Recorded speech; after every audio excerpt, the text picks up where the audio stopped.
Who's ready for some football? Football!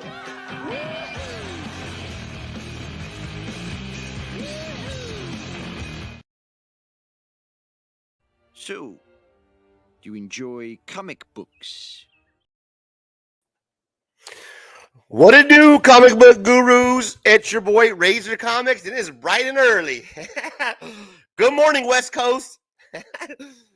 Good evening or happy afternoon, East Coast.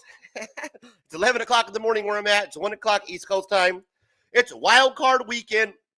Football and comic books. That's right. It's time for us to have a good time, get into some football, get into some comic books. That's what we do. Today we have Denver Broncos visiting the Buffalo Bills. Going to be a great game. Great game last night. Hoping we have a good game today. I got my bowl packed. I got my coffee ready to go. We got the TV on, the big screen on.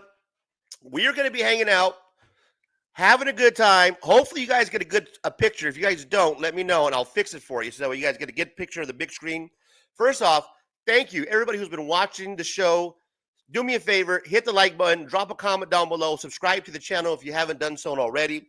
Everybody who's been watching the replays, thank you guys. I've been appreciate everybody watching the replays, been making it big. I'm going to try to do a good job today. Going to try to make it entertaining, going to try to make it funny, because I know that those that watch the replay really enjoy kind of listening and doing their own thing in the background. So thank you for hanging out today. I do have some things to cover at halftime. We are going to talk about the top 10 Disney Plus shows that are coming out this year. That's right. Upcoming Disney Plus shows that are coming out this year. Going to talk about it. We have the top 10. We're going to go over the list. I'm going to see what you guys think about that list. That'll be at halftime. I also have a confession to make. What? That's right. Got a confession to make. This is my confession. I don't know what happened to part 1, but this is going to be part 2 of my confession. Going to go over that at halftime with you. Top 10 Disney Plus shows of the year at halftime, along with my confession. I don't know what I'm doing. But the game has just started. It's 0-0. We're going to hang out. We're going to have a good time. I got the TV on the big screen so I can watch the game in front of me. We got the game cast behind me on the other big screen so you guys can stay caught up on the game. If you can't see the score, let me know. I'll go ahead and share my game cast with you. That way you guys can keep up to date. But it's watch party style, y'all. So I'm going to hit my bong. I'm going to have a good time. Thank you, everybody. Again, that's been liking, comment, subscribe to the channel. Let's get it underway. Buffalo Bills, Mafia, I see you. Derek, thank you for stopping by. GT Key Comic, thank you for stopping by. I really appreciate you guys. Derek already has a prediction. Denver 17, Buffalo 27. That's a pretty good prediction. I have a prediction of 28-20. Let me get my prediction going on here, man. Let's do the Razor prediction.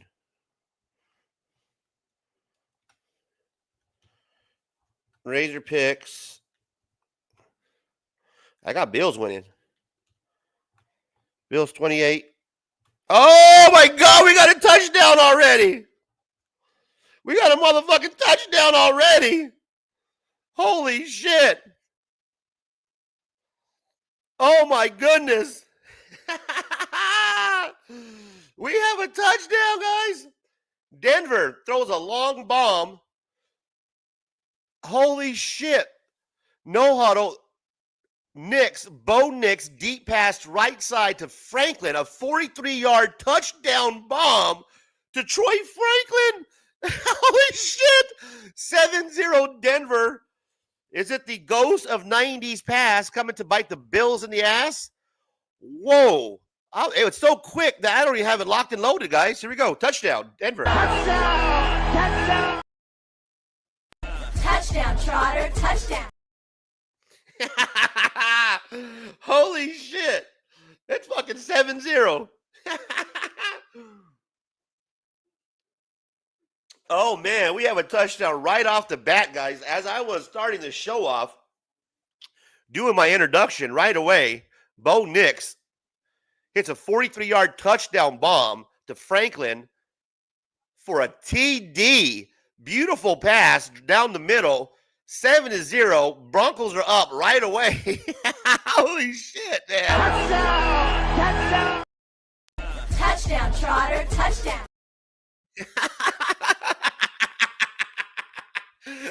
right off the bat, brother. Yes, we're gonna have a good game today, man. I'm gonna hit this fucking bowl. Let's get this shit started, guys. Did you see that, bro? Right off the bat, Bo Nix did not. He's not playing, brother. Bo Nix is not playing. Hey, well, I need a Bo Nix to throw for one touchdown. There it is. That knocks off one leg out of that huge ass parlay I got.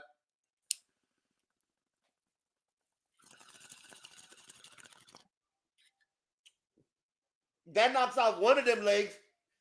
Holy shit. That was crazy, guys.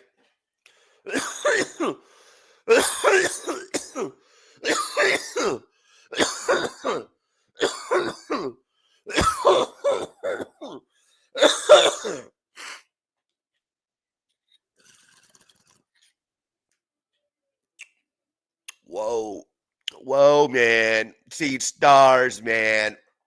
First hit of the game, the first hit of the day, guys. That's always the biggest. Woke up this morning looking for the broccoli. Heroes for a hire. What to do, my guy? Thank you for stopping by. Thanks for stopping and hanging out with your boy on a Sunday morning. Well, at least in the West Coast it's Sunday morning. It's still 11 o'clock where I'm at. 10 o'clock in the West, y'all. Broncos just dropped a dime. Touchdown, 7-0. 7-0. Broncos.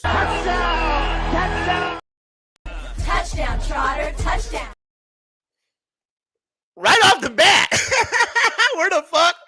Where the defense? Here's the Achilles heels for the Bills, guys. I took the under for some strange reason. I have it 28-20, but the Bills secondary is suspect. The Bills and the Ravens both have some very suspect secondary.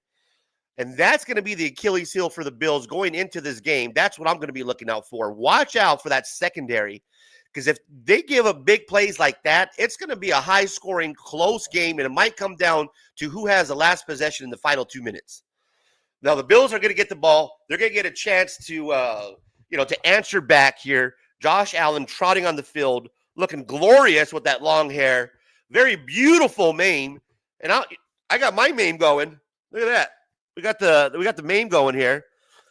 In Phoenix, Arizona, it's an old cholo trick to shave your head in the summertime when it's 120 degrees. And then when it gets cold, we let that shit grow out, son. We let it grow out. Got my Josh Allen long hair going on today. Josh Allen takes the snap, drops back, unloads down the middle into traffic, complete for a first down. Here we go. First down, right off the bat, pitch and catch to Shakir. Tupac Shakir? Tupac, let's go ahead and rock this. Clown around when I come around with the underground. Here we go. Quick first down and 10. Quick strike from Josh Allen, getting everybody up to the line of scrimmage. Quick hurry up offense. Let's see what they can do. Right away, they're at the 48-yard line, first and 10. Bills ball. Down by 7 early on. Hands off to the right side. Sweeping right play. Running, tumbling out of bounds on the sideline. Quick 10 yards, pick up. Another first down. Keep it going. Another first down. 16-yard pickup by James Cook down the sideline. No problem. Skippity skip to my Lou. You can't sack me. I'm better than you. Keeps it going. Here we go. First down. Now, Bills look pretty good. They're hitting on all cylinders right now, guys. Run game, pass game. Allen looks like he is in total command of the offense so far. First couple plays into this drive early on. First and 10. Bills with the ball. 36-yard line of Denver. We're going to get a handoff. Cook down the gut. Splitting them guts, son. Takes a couple defenders with him as he piles along. Down the gut. Trudges along for 7 hard-earned yards. We're going to get a 2nd and 3. 10 minutes, 59 seconds early on. What it do, comic book gurus? This is football and comic books. I combine the two while I smoke a lot of weed. Yesterday, I got extremely stoned. I'm going to tell you a funny story. when we get a commercial break here. I shared with my guy, George 757. Funny story, guys. Stay with me a commercial break. Going to tell you something. Well, I was going to basically put a bunch of YouTubers on blast. Going to tell you why and why I decided not to do that. Got some advice from a good friend of mine, George 757 Hustle Show. Check him out, sub him up. But yeah, I was going to go to war. We're going to go to war. Going to bury those cockroaches. I was all high last night. Fucking at the end of my show on YouTube, looking for fucking drama, seeing who the fuck's out there talking shit. and I was going to start a whole show, a whole fucking war.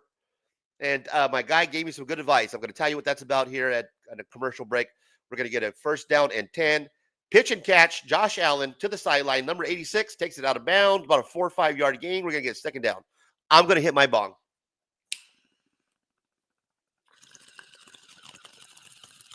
The Merry Christmas bong. Got it on sale. Shout out to the local smoke shop on the corner. There is no name. It's just called Smoke Shop. That's how you know you're in the hood. When the motherfucker's called Smoke Shop. And I love living in the hood. That's why I'm not worried about being doxxed. Because you're going to have to navigate through these streets to come to my apartment. and you're going to be looking real suspect. Try to walk up to razors. You got to pass a bunch of layers of hood security. Motherfuckers riding on their bikes around here. Patrolling. I got patrol. Got the little BGs on lookout. You cannot just walk up on Razor Comics. You could try all you want. I get a bunch of shit saying, oh, I'm not from the Razors from the hood. The Phoenix is his city. Yeah, it is. Dare you to try to navigate through my city streets, because you ain't never going to try to come through here and navigate these extra layers of hood security. You think I don't got that many visitors that come around this motherfucker? They're like, hang on, can you just meet me towards downtown? No. You want to hang out, you're going to have to come to my block. Come see me. So I don't get visits from a lot of people. Brian McClay and them, he lives like in fucking by a lake. I think like Lake Pleasant or some shit. That motherfucker lives nice. He ain't coming down here to Central Phoenix, right next to the mud. I live literally a mile from the goddamn hospital, the county hospital where I was born. I'm telling you, bro. My mom paid $5 to give birth to me. 1st and 10. At the 10, we're in the red zone. Handoff. James Cook is doing his thing, taking it to the side, left side for a quick pickup about 3 or 4 yards. We're going to get 2nd and 7. They're in the red zone. They can pick up a 1st down. That'll give them a couple extra plays as I spit on my microphone to dock into 7 yards. Bo Nixon's chuckling up on the sidelines, having a good time, just like your boy. Thank you for stopping by. Oh, shit, we got some comments. We got Darth Lopez. Oh, you know, he was repping the Bills, brother. You down 7-0, homie. Bills still sleeping, I guess. Right, they on West Coast time. The fucking Broncos on East Coast time. Josh Allen drops back, 2nd and 7. He scrambles, he ducks, he moves. Incomplete pass. Gets it off, doesn't get sacked. Knocks a little to the left. Not an accurate throw at all. Catchable, but not accurate. Hard catch. Can't fault either one. Both were under distress. Good defense. 3rd and 7. We're going to see if the Bills are going to answer back. That was catchable. I mean, it was behind him. He was under duress on the run, throwing across the chest. So let's see what happens here. I am ahead of you, brother. I'm in the future, man. In the West Coast, we're in the future. 3rd and 7. Ball is at the 8-yard line, so they can get a 1st down. Josh Allen is going to unload to the back of the end zone. Incomplete. No flags. Incomplete pass. Wow. Josh Allen unloaded that a little quick. I think he had maybe another second that he could have waited. He got rid of it real quick. I don't know if he was just feeling pressure. There was nobody around him, but the pass was just overthrown. He had him in the end zone. Josh Allen looking a little anxious right there, guys. Not as accurate as Bo Nixon, the rookie. Wow. So you got a veteran who looked like he's under pressure choking right now, guys. It looks like your boy is choking, Darth. I'm not going to lie to you. Darth is hollering about war. I don't know what war you're hollering about, Darth, but yeah, I'm with you, brother. I'll back you. You know I got your back. Let's go, Broncos. No, Drew. No. Nay, Drew. Nay, we are Team Bills here, man. Bills Mafia. But the Broncos are up 7-3. The Broncos, as I choke all over, flamble all over the place, Broncos are up early on, 7-3. Lisa Noble's in the building. What it do, Lisa, my guru? I appreciate you. Lisa says, they snatched a baby from the hospital I was born at NY. It's a movie now. that baby that they snatched is probably the reason why that they have anklets now on the babies and the I was gonna say the petting zoo. And the fucking, but we're fucking the baby tank. The tank with all the fucking they have like anklets and shit on them now. I remember my firstborn, they didn't have those, and she's like 26, 27 now. I can't fucking think. But yeah, Lisa, they got like the anklets on the babies now, probably because of you hood ass motherfuckers down there in New York. Jacking babies.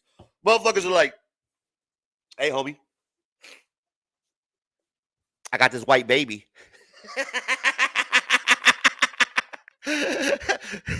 Darth Lopez. George, there's the yes, YouTube, my guy. He is in the Terror Dome. He decided to throw his hat in the ring. He said, "Fuck this Instagram. I'm jumping. I'm moving to the big boys, the YT game." Darth Lopez.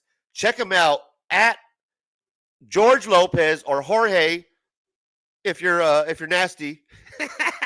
Jorge Lopez 547. George Lopez 547. That's the YouTube channel. So you want to look for that in order to sub up my guy Darth Lopez. So sub him up, man. He decided to get in this way. It ain't easy, guys, to throw your hat into the Terror Dome. Let me tell you. You're gonna get a lot of flack. You're gonna get a lot of feedback. Motherfuckers are gonna hate you. Some people are gonna love you. So congratulations and welcome to the Terror Dome, my guy. Lisa is saying hello to Razor and everyone bright and early here in the West Coast. I got my coffee going. It is Lisa, right? She's stopping by. No football war. He's talking about real Terror Dome community comic book drama, Razor. I'm talking about that drama that you was involved in.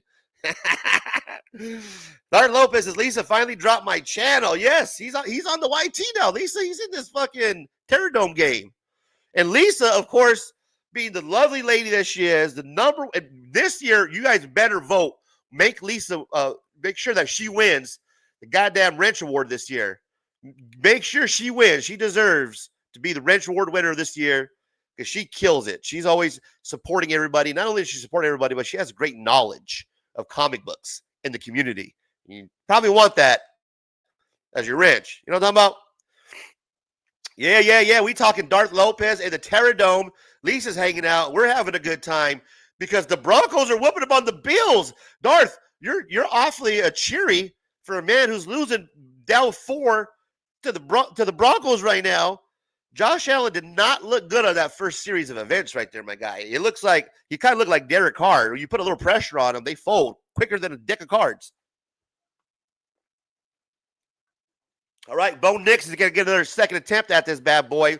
He's going to do a quick play action to the pass, to the left, to the left, to the left. It's complete to number 89 to the left. Number 82, Adam Troutman, picks up 2 yards. We're going to get a 2nd and 8 after that quick 2-yard strike from Bo Nix. It's that boy, Bo. It's a good old boy. Come on, Bo. Come on, goddammit. Let's get him. Bo Nix. Good old boy. 7-3 Broncos. If you're just joining, first quarter, 6 minutes, 30 seconds in. Bo Nix out of the shotgun, hands off to Javonte Williams, down the middle, down the gut, picks up a couple yards. We're going to get a 3rd down. 3rd and 6. Hurt player. We have a hurt player, which means we might have a timeout, and I can share my little story I've been anxious to share with you. Oh, yeah. It looks like we're going to get a TV timeout. There is a head-to-head collision on the sideline or on the middle of the field there. It looks like Javonte Williams, the running back for the Broncos, head-to-head. Usually, if you're lowering your helmet like that, there can be a flag thrown against the offense. Back in the day, that wasn't really a thing. The running backs were able to kind of use that as a weapon, as a tool. going against defenders to lower their helmet going forward. Now you see collisions like this that the NFL is trying to avoid, where you got a hurt defender on the field because the offensive lineman is lowering his helmet. And as you see, the refs are a little more lenient when it comes to the offense, and there's no flag on that. And that clearly looks like he was leading with his helmet. So we might have missed a flag there. Why we have a timeout, guys, I'm going to share a quick story with you. Check this out. I was thinking about putting a whole bunch of YouTubers on blast, legit hit list style, come after you, go fuck yourself, you, your mama, your whole team, unsubscribe me, I don't care. This is what happened.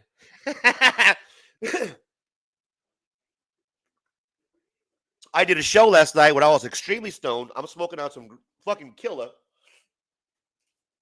This shit right here is shake, but there's like some real small like THC crystals inside there, like white THC crystals, puts it like over 40%, right? So by the end of the show last night, the watch party show, I was fucking stoned, blitz. I was just sitting here on my fucking computer like this, just fucking chilling like on YouTube, looking for drama. Basically, that's what I was doing. I was looking for drama, right? Shit I can talk about. And then I came to an idea, a realization, right? I was like, here's what I'm gonna do. I can go to my community post, or I can go to edit a fucking video. And like, if I want to tag like Darth Lopez, or if I want to tag like the 757, or if I want to tag like Sticky Goose or some shit like that, you can go like the @ symbol or whatever the fuck, you know what I mean? And then start typing their name, and then it'll show you, like the subscribers, and if they're subscribed or not, or so I thought, right? So here I am. I'm going @ symbol, and I'm looking for motherfuckers who I think were my friends or content creators. So I thought, subscribe me up, right? So I'm like, all right, let's look at Gotham and Glam, @ Cheap Comic Collector. I'm looking like at all my friends, like legit my friends, and I'm like, you know what? Fuck this. Let's start looking at some other motherfuckers. So it shows you whether they're subscribed or you're subscribed or not, right? So I'm thinking, these motherfuckers, they used to be subscribed to me. Now they unsubscribed. I'm gonna come after them war style. We're gonna talk all kinds of shit, right? Gonna drop a whole rant on this shit. I got some good shit coming up, son. Well, I wake up this morning. I run it by my buddy George for the 757 Hustle Show. I was like, hey George, I think I had a good idea for a show. Maybe not. Maybe this is just a good sketch or a bit that I can do, where I got a hit list of content creators who I thought that are my friends. Well, it turns out they're not, because they're not even subscribed to my channel. And here's how I found out. I go to a community post, or I edit a video, and I hit the @ symbol. I type in that channel's name, and it shows me if they're subscribed or not. He's like, oh yeah, that's fucking crazy. That's a great idea. Let's fucking, that might be the show. Let's look into it. Well, he did the same thing just to see if that's true, right? Well, it finds out that when you go to edit, or when you go to tag somebody or add somebody, and you see the subscriber count, that shows if you're subscribed to their channel, not if they're subscribed to your channel. So that's how stoned I was at the end of the night. I'm fucking looking at I have a list of people. I'm like, this is a hit list. I'm going to write jokes. I got, good shit. Well, fuck it. I got to scrap it, because I was literally going to go on a rant, blast a whole bunch of people that are probably subscribed to my channel. Talking shit. And it turns out that I'm subscribed to them. It's not the other way around. So there was no way for me to actually find out. So thanks, George, for saving me some embarrassment on going on a rant. Could you imagine if I just did a rant based off that info, not knowing that, no, that's dumbass. That's what the people that you're subscribed to, not the other way around. I just put everybody on blast. And, did you imagine the comments is going crazy? Like, what the fuck are you talking about, Rage? Have you lost your mind?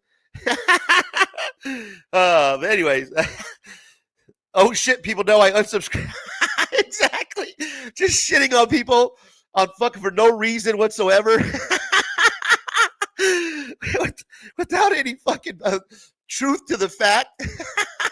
I'm like, fuck you, you unsubscribed me, I'm gonna talk all kinds of shit. And matter of fact, that's not the truth of the matter at all. I'm looking at people that I'm subscribed to when I'm editing my my videos, or I'm adding, a person on there to tag. Oh man, it was hilarious. I thought I had some show material. So I could get to writing jokes right away at 1:00 in the morning. Turns out that thank God I didn't do that, Rat. Would have fucked myself. Would have went to 200 whatever subscribers I had to fucking 5. What up, Comic Embrace CE? What it do, my guy? I mean, it would have been a great, in theory. It's a great way to figure out who your enemies are and who the people are that don't support you real quick. But that's not the case. I couldn't nail it down. So, unfortunately, we won't see that, Rat. Oh, damn. Where are we at on the game, guys? I thought I'd share that shit. That shit was funny as fuck. 7-3. At 7-3, Bills are driving the ball. Looks like James Cook is just dragging literally like fucking the whole defensive line with him. Holy shit. James Cook, bro. James Cook is fucking cooking. He just, after the contact, he literally drug about 6-7 defensive players with him. He runs into Jones, quarterback, right off the back. And then all the other linemen, everybody else join in. It takes about the whole team just to bring him down. He must have gained almost 10 yards after the contact. They had him wrapped up, but they couldn't bring him down. Holy shit, James Cook, bro. 5 rushes for 45 yards, and the Bills are driving again. They're at the 50. We got a flag down on 1st and 10. Looks like it's going to come back for holding.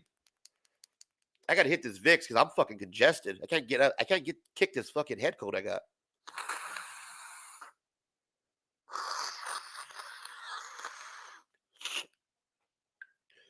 Oh, we got an offensive flag for a man reporting as ineligible. So, 2nd and 7. 3 minutes in the first quarter. Broncos are up 7-3. Yeah, you heard that right. 7-3 Broncos. So far, I had the over-under on this game is 48.5. I think that's where we're at on the over and under. Yeah, it's 48.5 pre-game. So I took the under on this. I don't think it's going to go over. I don't think either team is going to score enough points to get it over. But I have it just under by a point. I got it 28-20 if you looked at my prediction earlier on. And the over and under is 49. So I'm right there. I got it under by a point. So it's barely, but I think it's going to go under. We got a full start, man. The Bills look like they're what's up with the Bills? Bills look like they're half asleep out there. Josh Allen doesn't look like he's 100% for whatever reason. It looks like they just look like they're asleep. You can false start penalties. It looks like they're the team that's traveling, not the Broncos. Usually you see that from the West Coast team traveling to the East Coast. That jet lag, because you're still on West Coast time. Like me, it's fucking 11:30 in the morning out here. We're going to get 2nd and 12. Josh Allen's out of the shotgun formation. He takes the snap, looks left, looks right, has plenty of time. Nobody around him. Now, finally, there's a defensive lineman who's coming after him. He ducks him, starts to run with the ball down the sideline, out of bounds, picks up a huge chunk out of that, about 15 yards or so. And now we're going to get a 3rd down and only a few. Now we're 3rd and manageable after that shuffle by Josh Allen to free himself to the right side of the field. Scurries along the right side after dodging looks like a number 0, a fucking safety that came in on a blitz. Dodged him, shook off another quarterback, number 22, Jones, like if it was just a rag doll. Josh Allen's a big grown-ass man running down that sideline. Josh Allen's no joke, y'all. That's a grown man. 3rd down and 3 out of the shotgun formation. Little run. Oh, we get a little run option. Josh Allen keeps the ball. He's doing his own Lamar Jackson impersonation. He's like, Lamar Jackson, MVP. I see you. I can run with the ball. I have 3 rushes, 19 yards in the first quarter. What? Josh Allen showing that he got some feet as well. Yeah, Josh Allen going over his running yards. Looks like he's going to go over that 25 in this game. He's already at 19 yards. Doing the run option, pulling his best Lamar Jackson impersonation. We're at 1st and 10. The ball is at the 32 of Denver. We got a play action sneak. Nobody's around. Nobody's open. He just throws the ball into the ground. Trash that play. We're going to get a 2nd and 10. Let's see if the Bills can actually punch it in here because they start to falter as they get towards the red zone. You know, if you can only come out of here with another field goal, that's 2 times in the red zone where you have opportunity to go up 14-7 and you only come up 6-7. That doesn't bode good, especially for me because I got Josh Allen going over on the 1.5. So I have him going scoring 2 touchdowns throwing, and my guy is running, so he might get an anytime touchdown. I should have went with that instead of the over the 1.5. He's going to take the snap. He's going to drop back. He's going to unload. Quick short pitch throw. Caught to number 0, Coleman. Picks up about 6 or 7. It's going to be 3rd and a few. 3rd and 5. Minute left in the first quarter. 7-3. The Bills are driving. 3rd and 5. Denver 28. 8 plays, 53 yards. 4 minutes, 42 seconds into the drive. 50 seconds left in the first quarter. Denver, 18.3 points allowed per game. They're the 3rd fewest in the league.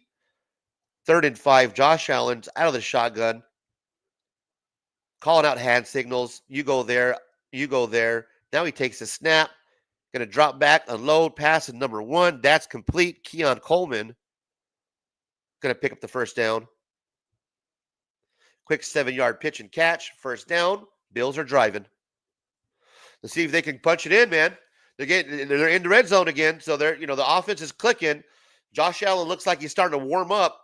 It looks like they're waking up now. They're having their coffee bright and early like me. So it looks like if Josh Allen shakes off this rust, we might get a touchdown here. Let's see. 7-3. They're going to go ahead and let the clock tick down. That's going to be the end of the first quarter, y'all. Let's pull up some quick stats here. I'm going to share with you guys.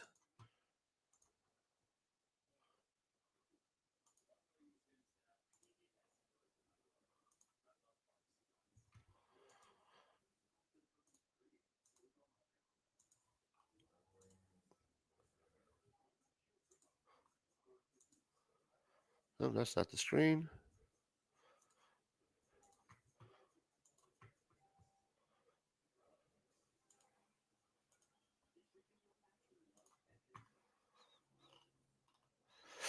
All right, so we're 7-3.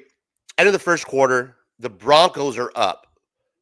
The Broncos are up. That's where we're at the end of the first quarter. Yeah, you guys heard that right.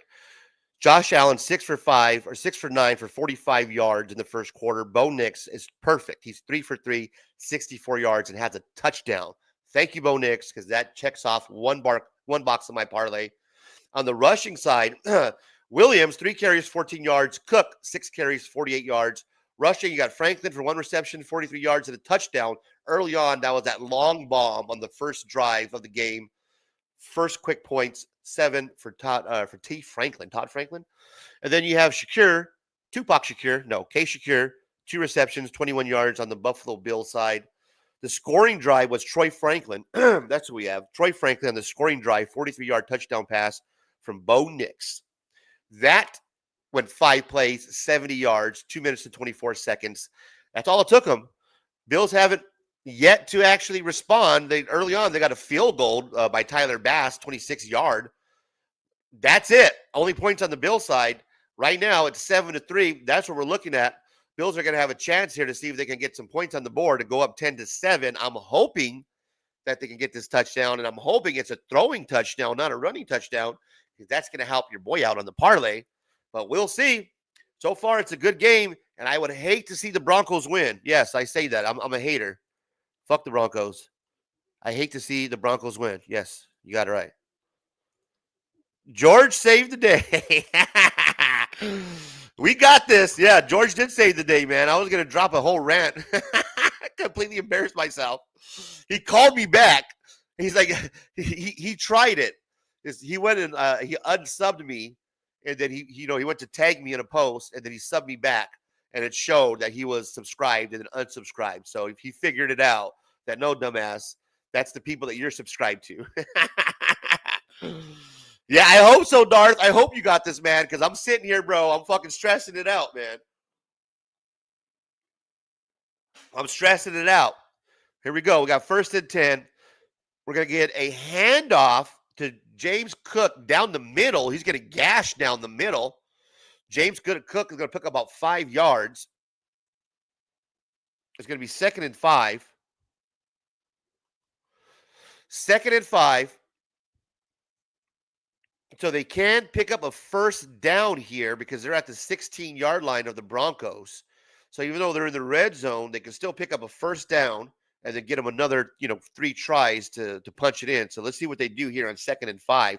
I go a little play action because you got a good chance. Oh, nope, they're going to go ahead and hand it off again. James Cook. They're going to feed the man. He's going to pick up about 2 or 3. It's going to be 3rd and a few.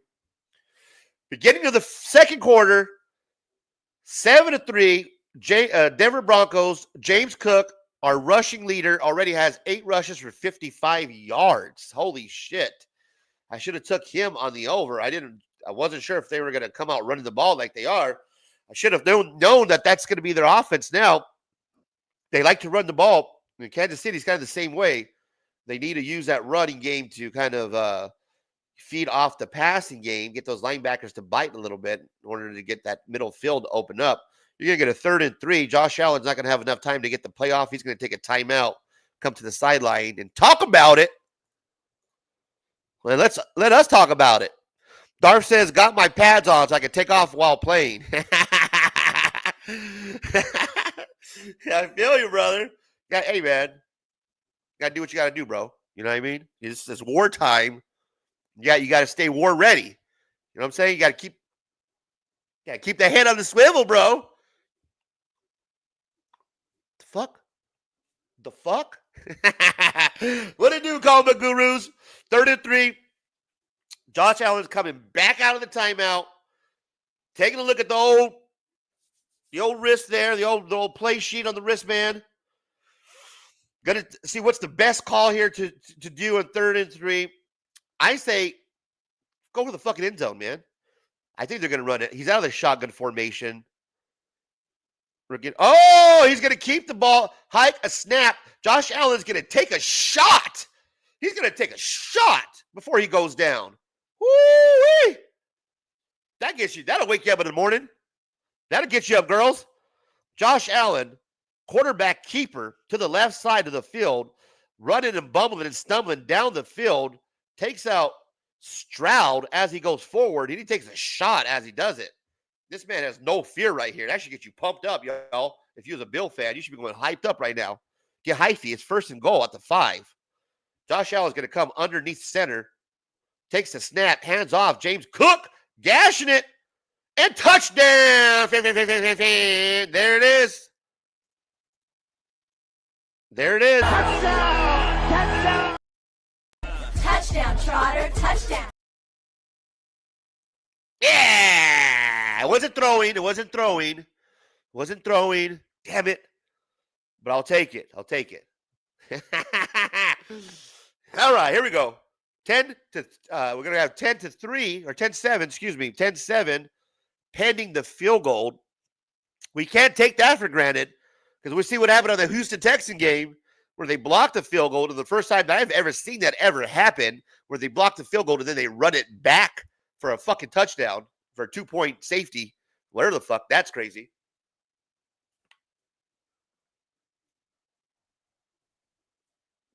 After the field goal, it's 10-7. Field goal's good. So we're good to go there. 10-7. You got a James Cook touchdown up the middle. James Cook, 9 carries for 60 yards and 1 touchdown. That's what we're looking at. Got a 5-yard touchdown run on this possession. Now we're going to come back after the timeout and see if the Broncos can respond after that vicious touchdown by James Cook. James Cook looking like a grown-ass man. The Buffalo Bills look like the Baltimore Ravens as far as rushing. They are running the ball. Josh Allen and James Cook doing their best Derrick Henry and Lamar Jackson impersonation on the field today. I love it.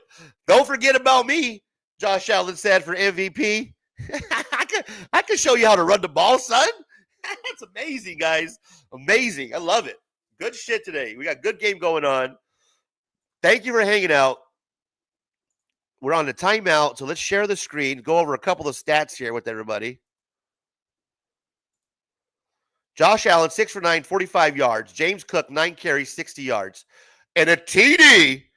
Not a whole lot on the receiving end from both sides, but you got Bo Nix for 3. Perfect on so far, 64 yards and a touchdown. So I'm interested to see what they do with the ball when they come back out of timeout. And they got Williams with 3 carries for 14 yards. So not a whole lot of running. They're going to need to run the ball a little bit more, Denver, in order to get back in this. But so far, 7-10 off that quick strike, first possession. And we got a game, y'all. Good game this morning, man. I'm going to hit my bowl, having a good time. Thanks, guys, for stopping by. Appreciate you hanging out. Good times here in Razor Comics. And I just dropped my fucking lighter. I got it, man. I got it.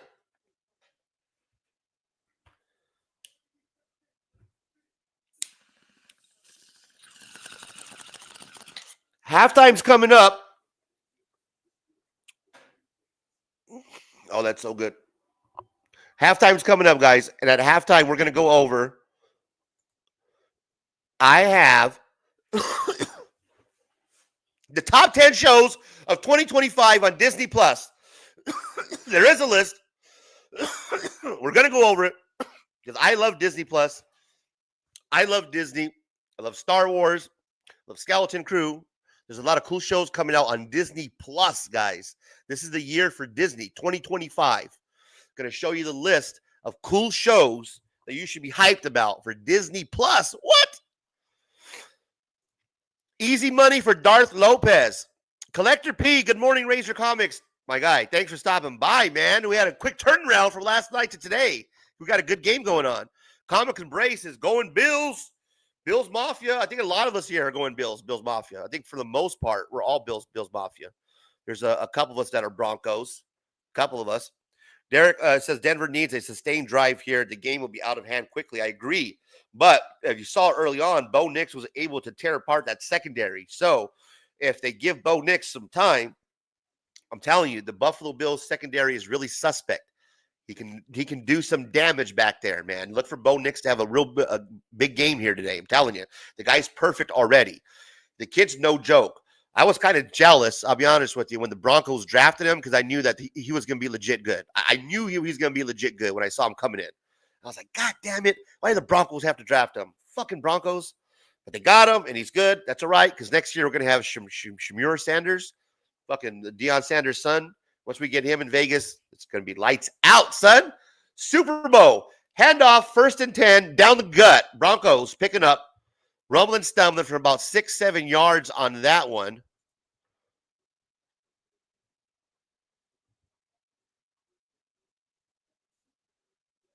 Tyler Batty? Fuck, I don't know who the fuck that is. Okay, so Tyler Batty with his first carry for 7 yards. All right, here we go. 2nd and 3. The Broncos running the ball on the first down. Let's see what they do out of 2nd down.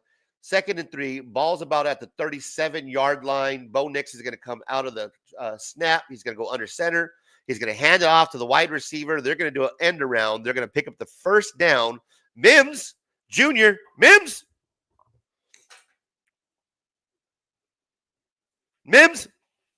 Jr. picks up the first down.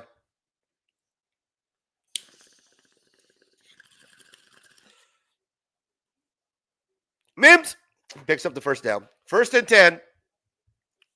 Ball's out Denver 41. It's 1st and 10. Early on to the drive. Bo Nix out of the shotgun formation. Stands back. Assesses the field. Now going to take the snap. Play action. Drops back deep for a pass. Unloads down the middle. Tip ball. No, not intercepted. Woo! That was close, guys. That was close. That was tip drill city. Bo Nix put some fucking stank on the end of this one. Hit the wide receiver's hand. Tips up. Floats for a couple seconds. Then drops in the backfield. That could have been nasty. And he had a lane to deliver it. That just dropped by the wide receiver. Sutton went right through his fingers because that was a rocket. I'll tell you what. He had some stank. Put some stank on you on that one. We're going to get 2nd and 10 after that incomplete pass. Bo Nix is going to come underneath shotgun. Or excuse me, he's going to come under center rather. And he's going to turn around. He's going to hand the ball off. Looks like it's to Javonte Williams. Javonte Williams is going to pick up about 3 yards on that. We're going to get about 3rd and 8, 3rd and 7, 3rd and a few coming up. So 3rd and long here. And the ball's going to be at the Denver 43. So they haven't got past midfield yet. Big 3rd down coming up.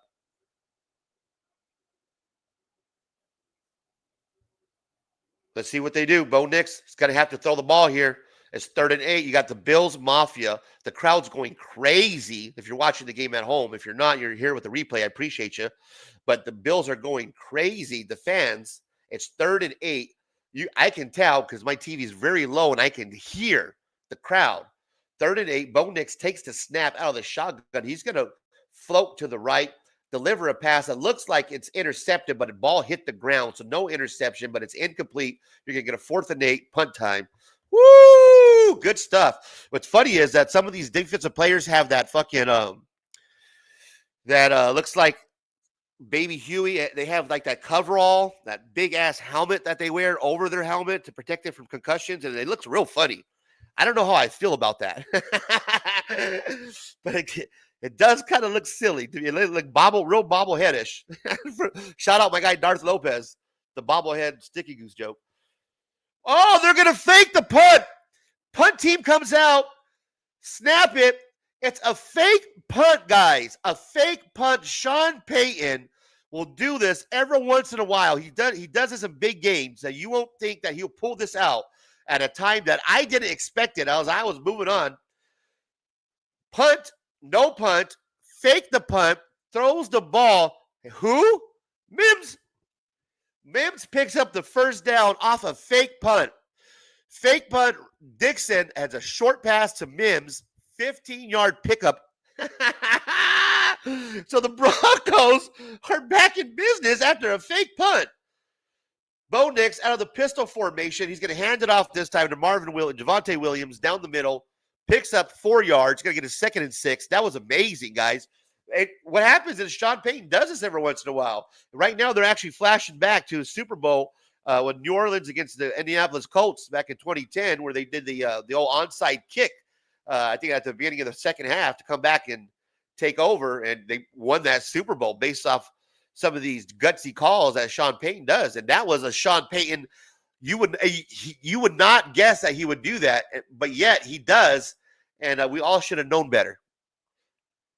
2nd and 4, shotgun pass behind the line of scrimmage. So you got a lateral that's thrown behind the line of scrimmage for a loss. It's going to push them back after that. The old negative.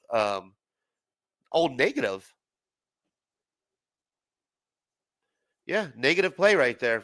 That's hardly happened. So it's a lateral, throws it back, and you go back a couple yards. So yeah, that wasn't smart. If you have a smart play to stay, this would be bad if they don't capitalize off the fake punt right now. It's 3rd and 7.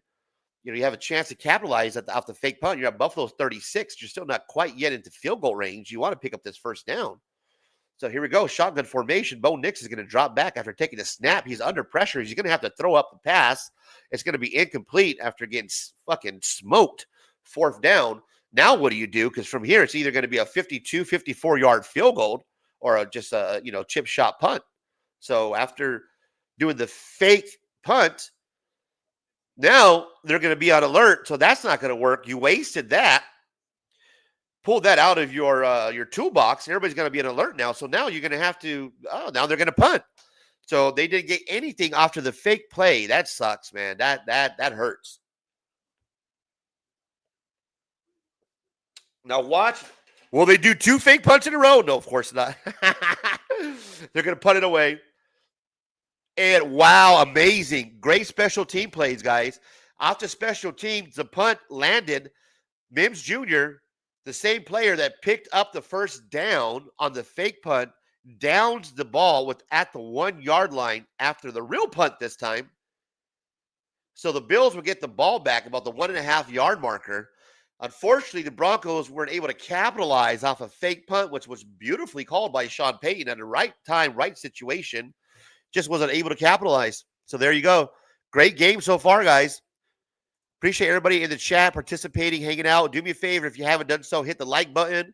Appreciate you doing that. Smash the thumbs up. Drop comments. Everybody watching the replay, thank you.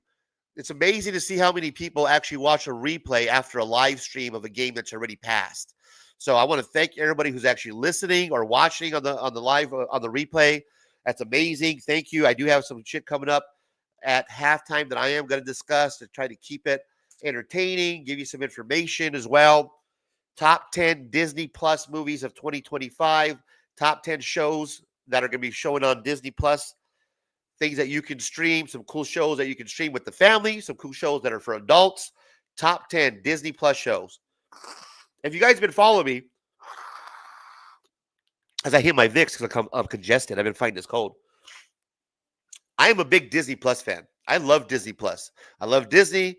The new Mufasa movie has been number one for 3 weeks in a row. I forgot how much money it made, but our guy Derek was dropping the knowledge on how much money it made. It's I think like 800 million so far, something crazy. But there's a lot of heat, a lot of shit that's talking about Disney Plus, and I don't understand it. I watched Skeleton Crew, and I enjoyed Skeleton Crew. I thought it was a great take on the Space Goonies. People get too much involved on the canon or whatever you call it of the storytelling. It's not like the comic books. I love it. It's amazing. I love the Acolytes. We have some new series that are going to be dropping on Disney Plus from last year, from a couple years ago. I'm going to discuss it here at halftime. Some cool shows, guys. So stay with me. We'll go over that list. Fun times here. I do have some mail I want to get to. I'm hoping that I can get to this mail that I have because I have tons of packages. Some of them are for my show that's coming up called Sharing Smut. I'll drop that banner down below so you know what time to follow that. But we're doing a show called Sharing Smut for my birthday. It will be 46, guys. And I have a ton of packages. Half of them or most of them are for that show. So I want to go through them and separate them and show the books that I bought, just like Run Filler and New Comic Book Day stuff and kind of get that separated for the show. So I'm going to try to do that sometime today. But I have to go to the pharmacy afterwards to get my prescription. As you can see, I'm congested. So I got that old man prescription. You know what I mean? That old man prescription where you tell your girl, hey, girl, do me the old OG player shit. Hey, baby, why don't you go to the store for me and pick up my prescription? I appreciate that. I got my high blood pressure medicine and my nasal decongestion. Why don't you do a player a solid and pick me up that prescription? Get us a box of wine, a couple of shooters, and my high blood pressure medication along with my nasal decongestion. That's some old man shit right there. We're going to get it 1st and 10. And this is going to be at the Buffalo Bills 1 yard line.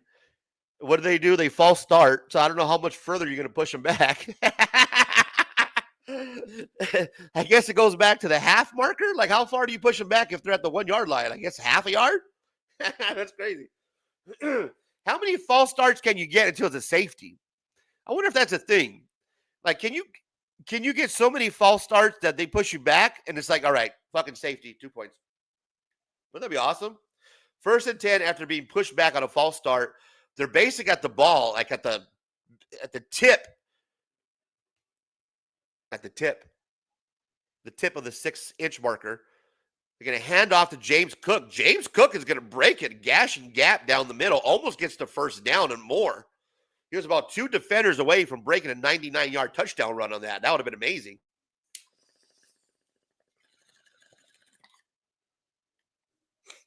But I'm going to call my girl up and be like, hey, baby, can you stop by the store and give me my prescription medication and a box of wine, some shooters for us? That's some old man shit right there, guys. That's some old player shit right there. When we drink fucking wine, old box of wine, and we buy shooters for $1. And that's the night. That's how I woo the ladies. We got a 2nd down. 2nd down and a few. We're gonna get a handoff to James Cook. He's gonna pick up about a yard or two. You can bring up 3rd down and 1. 3rd and 1, 7-10, 7:51 in the 2nd quarter. If you're just joining, the Bills trying to move the ball on 3rd and 1 and pick up the 1st down. There's a pile. Pile gets pushed forward for the 1st down. So Josh Allen and the pile pick up the 1st down. So it's going to be 1st and 10.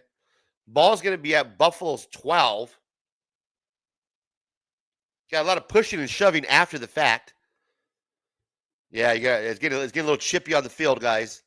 You get Broncos and Bills are getting a little chippy in the backfield. Here we go. 1st and 10. Ball's at the 50 or the 12-yard line of the Bills. Josh Allen's going to take the snap out of the shotgun. He's going to drop back. Nobody's open. He's going to dump off to the left. Picks up about 3 or 4 going down the sideline. So we're going to get a 2nd down and about 4. Nobody downfield. Everybody's covered. He had to dump off to his 3rd or 4th outlet.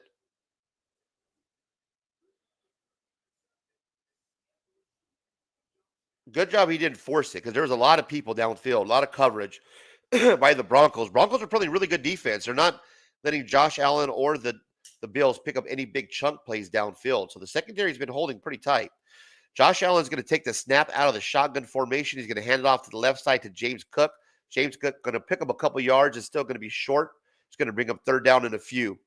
We're going to get a 3rd and 1 coming up. James Cook does not pick it up. Josh Allen handing out the damage on a replay. Looks like the defender that he took out earlier on one of his run plays is hurt and out for the game. Shows you what a grown-ass man Josh Allen is. 3rd and 1. Play clock is ticking down to 12 seconds. They're barely coming out of the huddle to get this play snap. So let's see if they can get it off in time. It's going to be a quick snap here on 3rd and 1. Josh Allen underneath center out of the I formation. Going to play action, roll to the right. Rolls to the right, rolls to the right, running along sidelines. 1st down as he scrambles. Picks up just enough to get the 1st down. So we're going to get a 1st and 10. I'm going to hit the bong. Thanks for joining.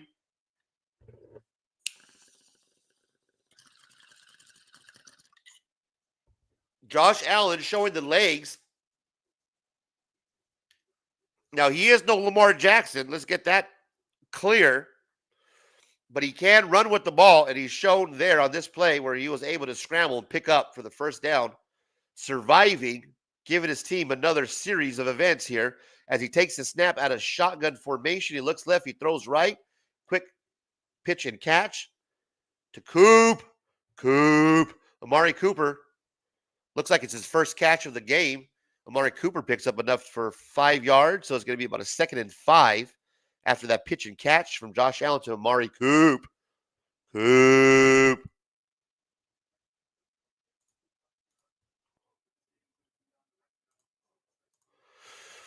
Guadalajara Slots. Hey, man. Thanks for dropping by. It's a name. That's a cool fucking name, bro. Guadalajara Slots? Holy shit. Hey, well, welcome to the show. All are welcome. All are welcome. All are welcome. Welcome to the show, my guy. Welcome to the fucking show. Guadalajara Slots. Lion King, right? Yeah, the Lion King, man. The Mufasa fucking movie. Number one movie for 3 weeks in a row, bruh. Killing the box office. And we're going to go over the top 10 shows for Disney Plus at halftime. So them Disney haters be hating on the live action, hating on Snow White live action. I bet you Snow White's going to kill the box office. What happens is Disney creates this drama.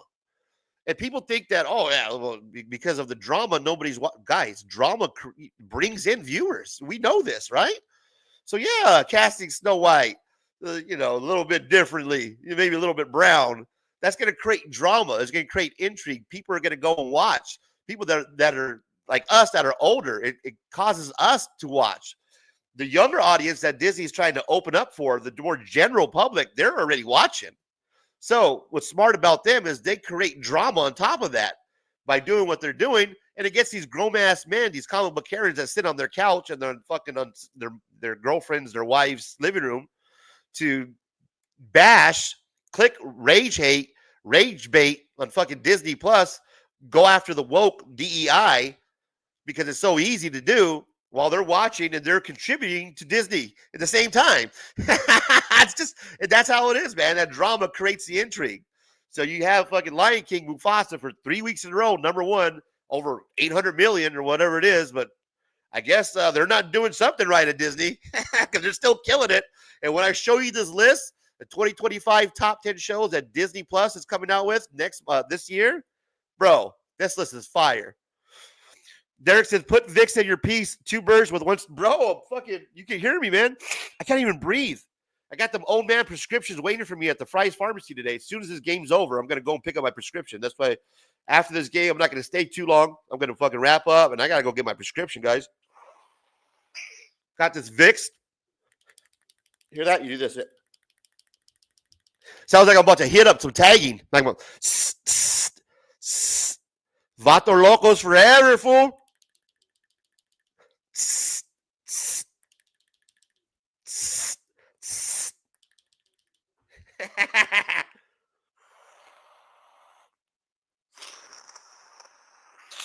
Oh, man.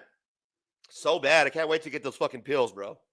I did the telecom, the teleconference. I'm like, bro, you see, they hate to give you antibiotics for, congestion. I'm like, I need some fucking K-Packs, some fucking Tupacs, some shit, bro. I need to clear this shit out.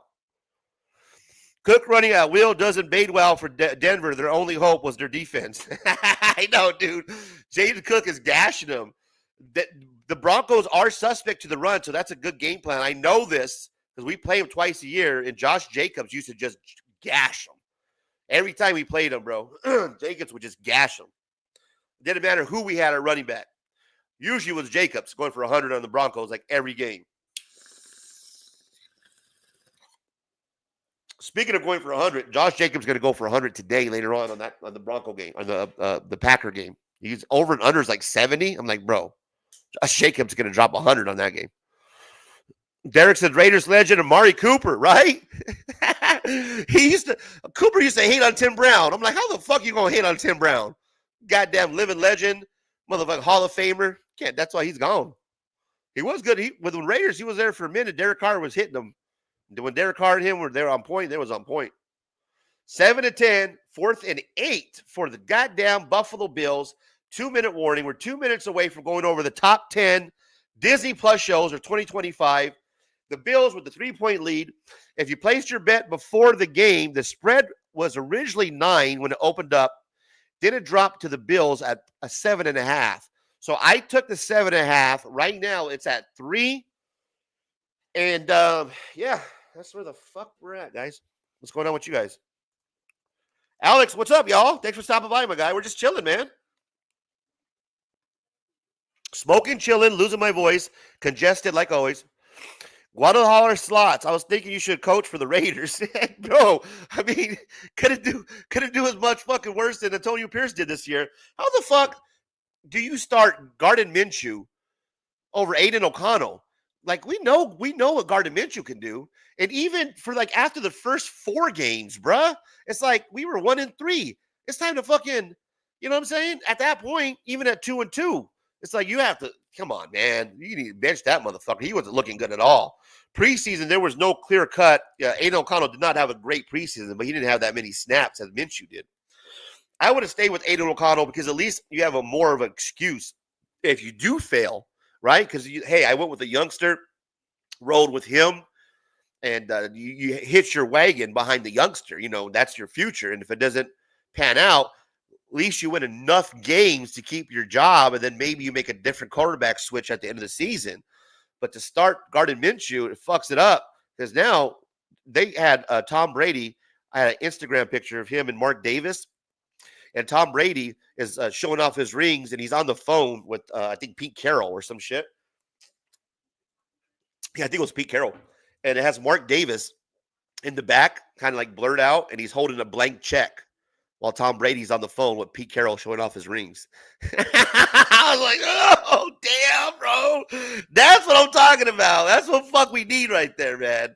That's what we need to win. We need to bring in a real coach who's actually going to implement a fucking offense and bring in a goddamn quarterback that's going to be our future, not shredding these old Gardner Minshew, all these old Rich Gannons. You got to fucking actually go out and develop your quarterback of the future. And hopefully we don't fuck up the draft this year now that we got rid of our GM. Let's see what the Raiders can finally do. And next year when we start doing Ceasefire Sunday, best believe a couple of those games you guys are not going to be able to vote on because you're not going to have any choice. It's going to be Raiders. especially if it's an afternoon game. Damn right. As a Raiders fan, I'm now rooting for the Lions this year. Alex, that's what's up, bro. That's who my pick is for the NFC is the Lions.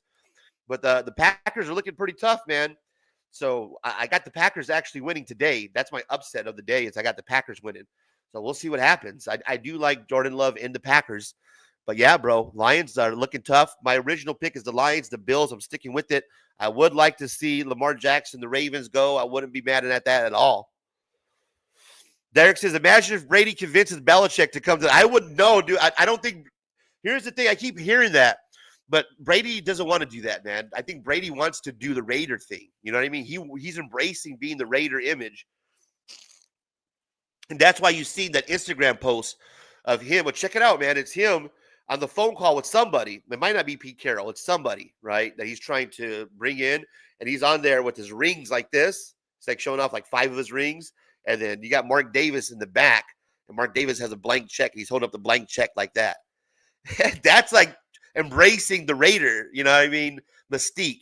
So I think that Tom Brady's actually going to embrace the Raider mystique. He's going to go 180 of the Bill Belichick because we're not the Patriots, man. They tried to do that with Josh McDaniels when they brought Josh McDaniels in. You remember that?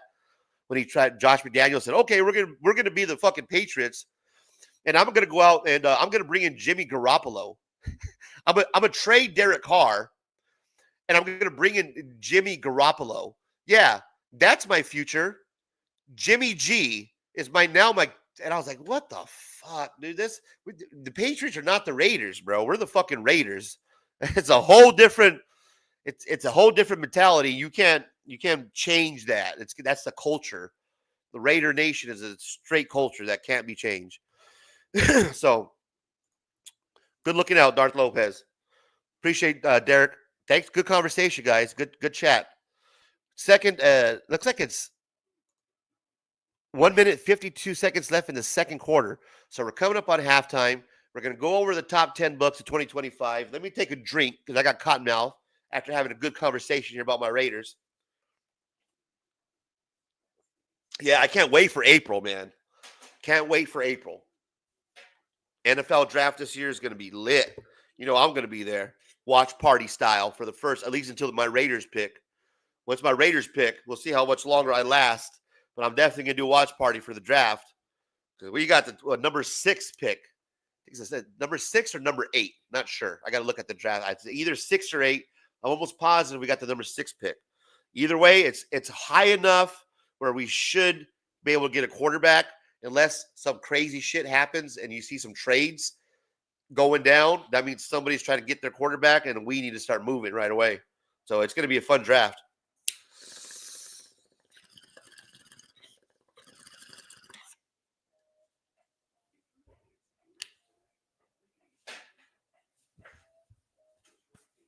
Minute and 52 to halftime.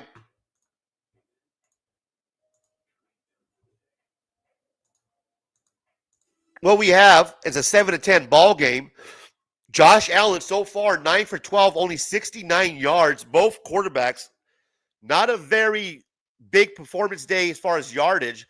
Bo Nix on the other side, only 4 for 7 for 61 and a touchdown. Earlier on, he was 3 for 3, was perfect. Since then, sputtered out. The rushing is what's been carrying, at least for the Bills' part. James Cook has 13 carries and 78 yards. Don't have the stats on the rushing side, which we'll look at here in a minute on Josh Allen, but Josh Allen at least has over 20 yards carrying the ball at this point. Receiving, again, not a big day other than Troy Franklin with that early on reception for 43 yards and a touchdown. Shakir, 3 receptions, 34 yards. Now it's 1st and 10, 7-10 ball game. Let's see if the Broncos can do something with the ball coming out of the timeout. 2-minute offense. It's a quick pass down the middle. Picks up about 7 yards to Javonte Williams. You're going to get a 2nd and 3. Broncos have 2 timeouts left to run their 2-minute offense. Let's see what they can do. The clock is ticking at 1:32 as Bo Nix takes the snap out of the shotgun. He's going to scramble right, unloads to the right. The catch is complete. But it's a complete and caught in bounds. So the clock ticks away at $1:20. It's going to bring up 3rd and 1. So quickly, the Broncos are going to have to get a playoff Let's see if they run the ball, quarterback keeper, something just to pick up that first down and get back to the line of scrimmage quickly. They are going to look like it's going to line up underneath the center. So Bo Nix is coming underneath center to take the snap, lunging forward, picking up the first down. We're going to get a first down. Ball's going to be about the 18-yard line. And we have a timeout because the clock has stopped. So we have a timeout, Broncos. Clock is stopped at 57 seconds. Broncos are going to use their second timeout. 57 seconds away from halftime. Here at halftime, we're going to go over the top 10 shows, Disney Plus shows to look forward to for 2025. So stay tuned. We're going to hang out, have a good time here, pack another bowl. 40% THC is what I'm smoking on. Don't know what your guys are smoking on, but we got some good stuff coming up at halftime, including another fat bowl. 57 seconds, Steph. In this first half, Bo Nix was 3 for 3. He was perfect, 64 yards. Since then, he's been 3 for 6 and went negative. So not a good day for our guy Bo Nix. Second time around. At the beginning, he was looking good, but second time around, since then, has not looked good after that first touchdown pass originally at the beginning of the game. 7-10, 57 seconds in the second quarter. Bo Nix is going to take the snap out of the shotgun formation, but he's under pressure. Running left, scrambles, slides, picks up the first down, and few more on top of that. But the clock runs, and he has to get back to the line of scrimmage quickly. 42, 41, 40. It's 1st and 10. The ball's at the 30, so they still got a ways to go with only one timeout. The clock is ticking. He's got to take the snap quickly, which he does. Under duress, fires left. It's caught. Let's see if it's caught in bounds.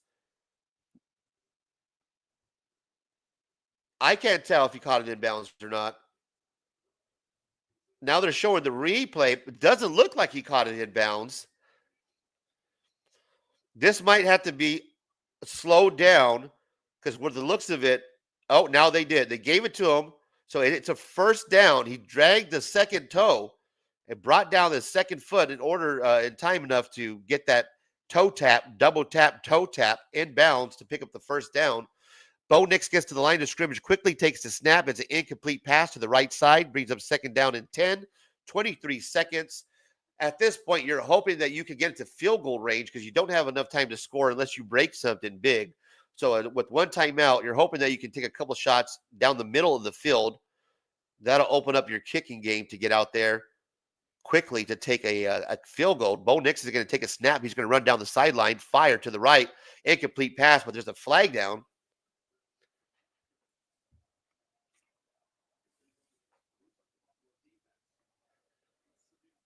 Flag down. It's going to go against the Buffalo defense, and if that is the case,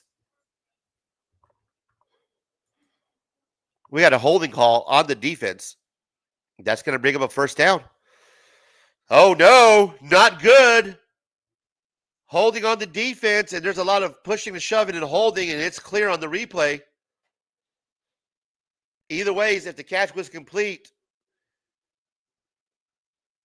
it would have been a big game, but unfortunately, the holding penalty on the Bills gives the Broncos a first down, 1st and 10 with 15 seconds, and saves them from having to use a timeout. It stops the clock.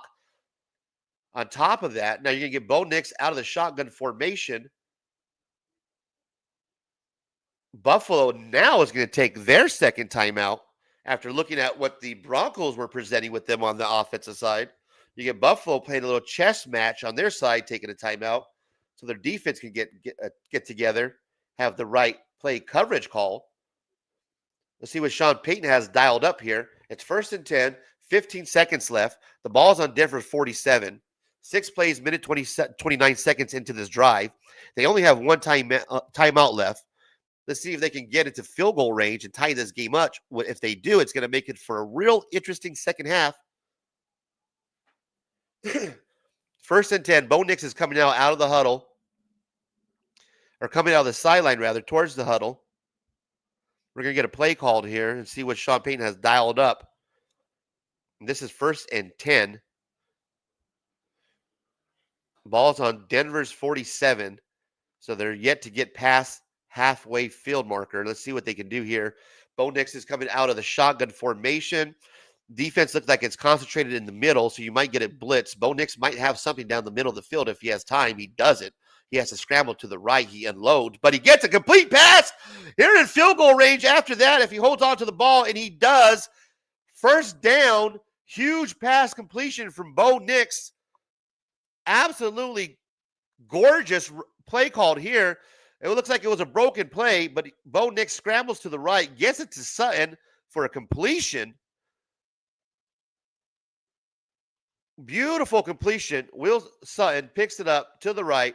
Looks like Denver is going to get the ball now. 1st and 10 at Buffalo's 32 after that big completion.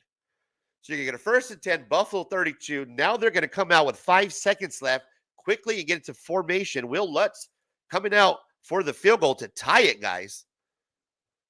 Here we go. There's no timeout. 5 seconds left for the Broncos. This is a 50-yard field goal attempt. Absolutely zero margin for error. Let's see what happens here. Takes the snap. It's a little high. Snapper gets it down. It doinks off the field goal. Does it go in? No, it does not. We're going to doink. And that's how your first half ends. Your first half ends after a doink off the post to the right. Wow. 1990s Buffalo Bills ghost comes back and pushes the ball far right. Goalpost, New York Jet style. Holy shit. Wow. Amazing, guys. Absolutely amazing game. Thank you for stopping by. Halftime show, we are going to talk about the top 10 for 2025 Disney Plus shows. I got it locked and loaded. We're going to show you what we're talking about here today.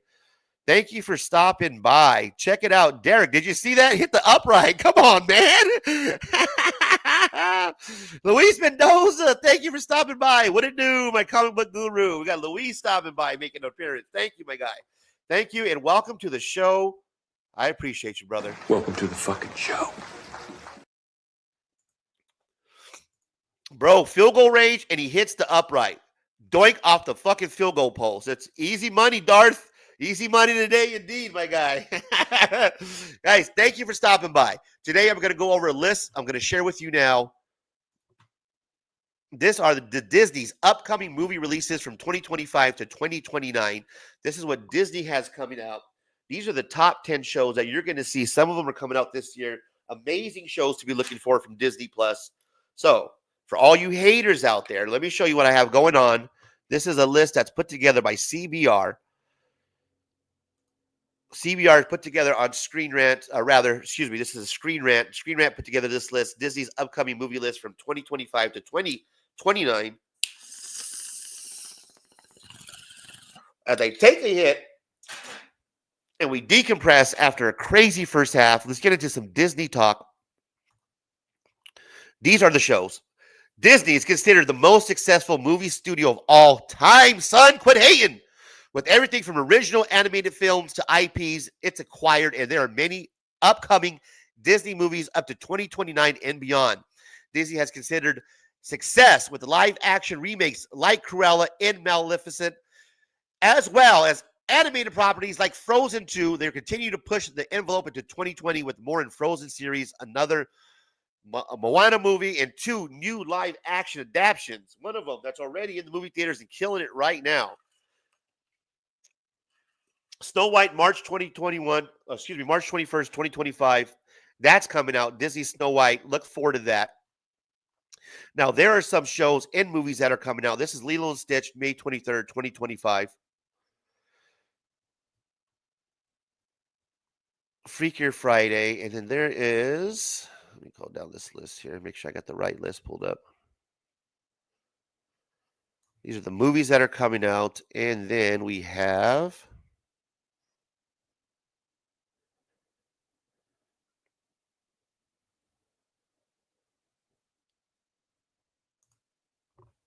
the wrong list. I got the wrong list, guys. One sec. Looking for the shows. The shows.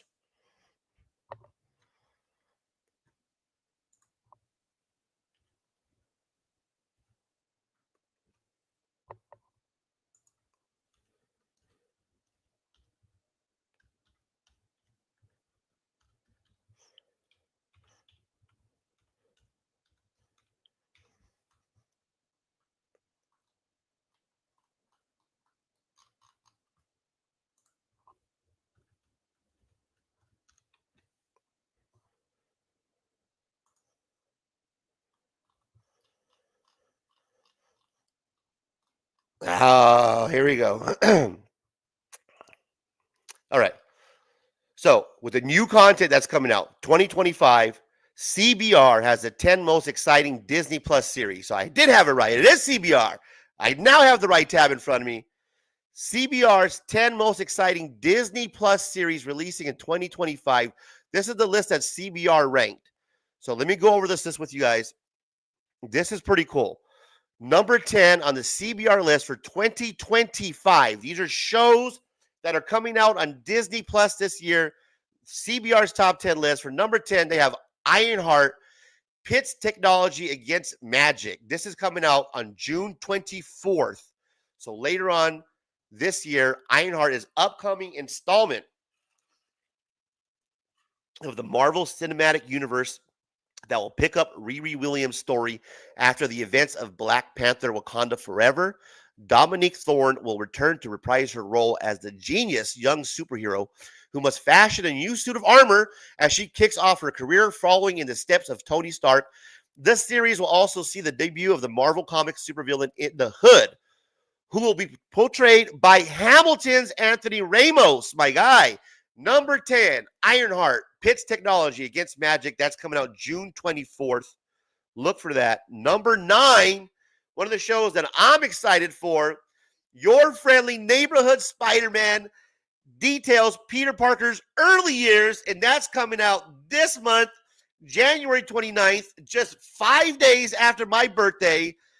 Your Friendly Neighborhood Spider-Man chronicles Peter Parker's teen years as he navigates his increasingly complicated life after getting bitten by a radioactive spider. He learns to use his new superpowers. Peter is taken under the wing of Norman Osborn, a brilliant scientist and the CEO of Oscorp. However, Norman isn't all he seems, proving to be a less than trustworthy mentor for the burgeoning young superhero. This looks amazing. Cannot wait to watch this, guys. This is number 9 on the list of CBR, January 29th. Check that out on Disney Plus. Number 8 on their list. This is a controversial one here. We have Win or Lose. You might have seen a lot about this in the news. There's a lot of talk about one of the scenes, one of the characters being taken out of this actually animated series that Pixar put out. Win or Lose is an original animated series from Pixar. Pixar is developing it deeper into the realm of television series, following up its hit Inside Out spinoff with a new original series titled Win or Lose. The upcoming Disney Plus show follows a Little League baseball team, right? And the week leading up to their big championship game, each episode will follow the perspective of a different character as they give their view on the same events. Now, this is a really cool idea, a really great idea. It's how the little leaguers, each one of them is going to have their story and how they're viewing basically what they're going through, which is a great idea. It's called Win or Lose. I'm going to take a look at it and give it a chance. It was real controversial because evidently there was a trans player that was in this team.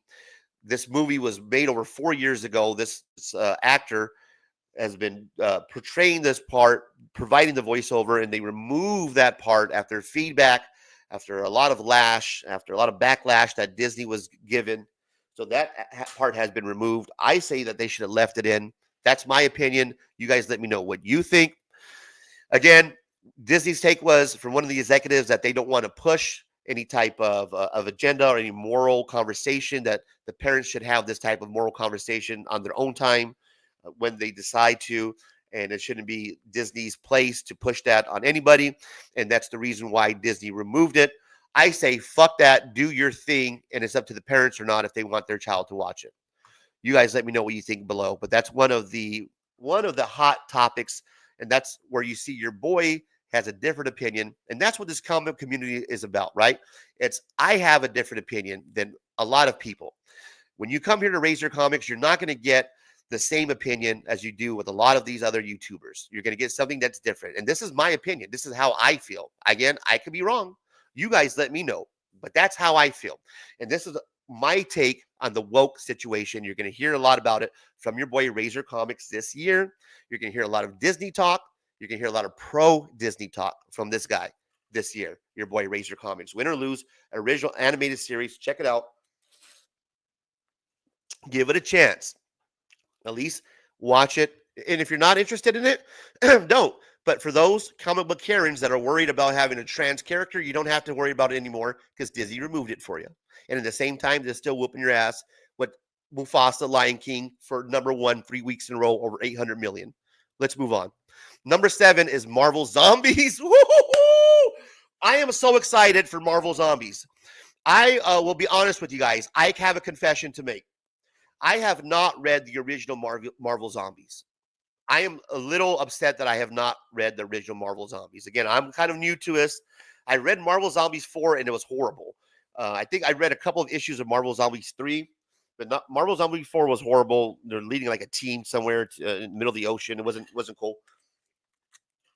But I digress. Number 7, I really want to watch. I'm really interested in. It's Marvel Zombies. It's a spinoff of What If, which I was watching last night. At the end of the show, I did watch, I think, the first 4 or 5 episodes of What If, the new season. It's amazing. One of the episodes is where the Hulk against the mech strike team of the Avengers. Really cool. You had Agatha, who was going up against one of the I can't remember right now, but that was a cool What If. So check out the new What If series too. That was amazing. But number 7 is Marvel Zombies. It's a spinoff of What If, most intriguing episode. The release date for this is October 3rd, and this looks really sick, man. You just look at the image here. It does look kind of like real comic bookish, so I can't wait to watch this. Marvel Zombies is an upcoming animated miniseries set in an alternate reality where the Marvel comic universe, or excuse me, Marvel Cinematic Universe, rather, has been taken over by zombies, guys. Isn't this dope? This timeline was first seen in the 5th episode of What If and will continue to be explored in depth in the 4-part miniseries. Marvel Zombies will include several MCU actors returning to voice their characters, including Elizabeth Olsen as Scarlet Witch, which she does an amazing job, man. She did a great job. David Harbour as the Red Guardian, Florence Pugh as Yelena Belova, and Haley Steinfeld as Kate Bishop, Amon Delaney as Miss Marvel, and more. Guys, this is going to be amazing. This is Marvel Zombies, October 3rd. Just in time for Halloween. You're going to get some cool shit on Disney+. Cannot wait for that. Number 6, Star Wars Visions, Volume 3. Continuing the epic sci-fi anthology. I'm a little disappointed with myself. I have not watched any of the Visions. Comment down below, live chat. I have not been following up with you because I'm going over the top 10 list. But let me down below. Replay, let me know down below. Let me know. Is Star Wars Vision worth me taking a look at? I would like to hear your guys' feedback. I'll be honest, I haven't watched it yet. So that's something I should do later on today is check this out. But number 6 on the list is Star Wars Visions Volume 3. Continues the epic sci-fi anthology. It comes out sometime this year. So Star Wars Vision Volume 3 is officially confirmed to be coming out this year, though its exact release date has not yet been determined. The anime-style anthology series explores different stories set within the Star Wars universe, allowing creators to try different art styles and storytelling techniques to bring their unique plots to life that could never exist in the mainline franchise. Although not officially canon to the Star Wars universe, Visions is hailed as one of the better releases from the Lucasfilms in recent years. So that is cool. I like the fact that they're letting you know that this is not canon, but this is some dope shit. If you like lightsabers, you like anime, which I do, I'm going to check it out. Number 5, you have The Eyes of Wakanda. This is something that I'm really interested in. When I seen this release date, I wasn't even aware that this was on the slate for the MCU. I'm not sure if a lot of you were, but it's Eyes of Wakanda. Fleshes out the MCU's most iconic location. This is release date for August 6th, so later on this year. Really interesting. It's Eyes of Wakanda. That's the name, right? It's an upcoming animated series. It's set within the Marvel Cinematic Universe. This series follows the history of the Hatoit Zaraz, a group of Wakandan warriors who go on covert missions around the world to recover vibranium artifacts to protect their country from discovery. This series is developed by Ryan Coogler, who wrote and directed both Black Panther films in the MCU and is hard at work on the upcoming 3rd installment of the highly successful franchise. Again, that's coming out August 6th. Look for Eyes of Wakanda, number 5 on the CBR list. I need to take a drink of water so I can keep it going. Thank you for stopping by. Do me a huge favor. Smash the like button. Drop a comment down below. Subscribe to the channel. Number 4. Wonder Man. And I cannot wait for Wonder Man because I don't know what the fuck Wonder Man is. I have no idea who the character is. Sounds like Superman. I know he's black. And when I can get some black Superman, and if I can get Wonder Man instead of black Superman, some above the law, got to put some more icing on my cake. Shout out to Above the Law. Wonder Man introduces a new hero to the MCU. I cannot wait for this, man. This looks fucking dope. Check this shit out. Shang-Chi director Destin Daniel, and there's the screenshot there. Destin Daniel Creighton is bringing Wonder Man to the MCU with a new Disney Plus series set to premiere in December. This series stars Yahoo Abdul Matan II, and I know I fucked that up. I apologize. Much respect. As Simon Williams, a superpowered actor who becomes the hero known as Wonder Man, Marvel Studios has revealed very little about the series so far, but has confirmed that Ben Kingsley, bald-headed Ben Kingsley, you remember him, will return as struggling actor Trevor Slattery. God, I love his character. He's so fucking funny, man. I'm good to see Ben Kingsley back as the returning struggling actor Trevor Slattery. Did an amazing job. Wonder Man, that's coming out. Look for that. Number 4 on the list. That's coming out in December. Number 3, Percy Jackson. I'll be honest with you. I'm going to breeze through this. Not really huge on the Percy Jackson, but if there's some fans out there, I'll still cover it for you. Number 3, which is kind of high for me. This would probably have been number 10. I would have buried this somewhere in the story, but they have this as number 3. Evidently, a lot of you are into Percy Jackson and the Olympians. This is season 2. Continues an adaptation of Rick Riordan's iconic books. Let's take a look at this. After a terrific first season, Percy Jackson and the Olympians Season 2 will be released in 2025, though Disney Plus has yet to confirm the exact date for the show's highly anticipated return. Season 2 will adapt the second book in Rick Riordan's iconic series, Percy Jackson and the Sea of Monsters. Fans should expect to delve deeper into the world of Greek mythology in upcoming episodes, meeting such characters as Athena, Polyphemus, Tantalus, and more. Number 3, Percy Jackson Olympians, release dates 2025. Moving on. Number 2 on the list. This is something that I'm stoked about. Super pumped, man. Number 2 is Daredevil Born Again. Finally gives that man without fear his own MCU series. Release date March 4th. Daredevil. We are getting Daredevil, guys. Did you hear me? Daredevil Born Again. Here we go. Daredevil Born Again will finally revive Netflix's iconic superhero series in the MCU. Check it out. That shit looks dope.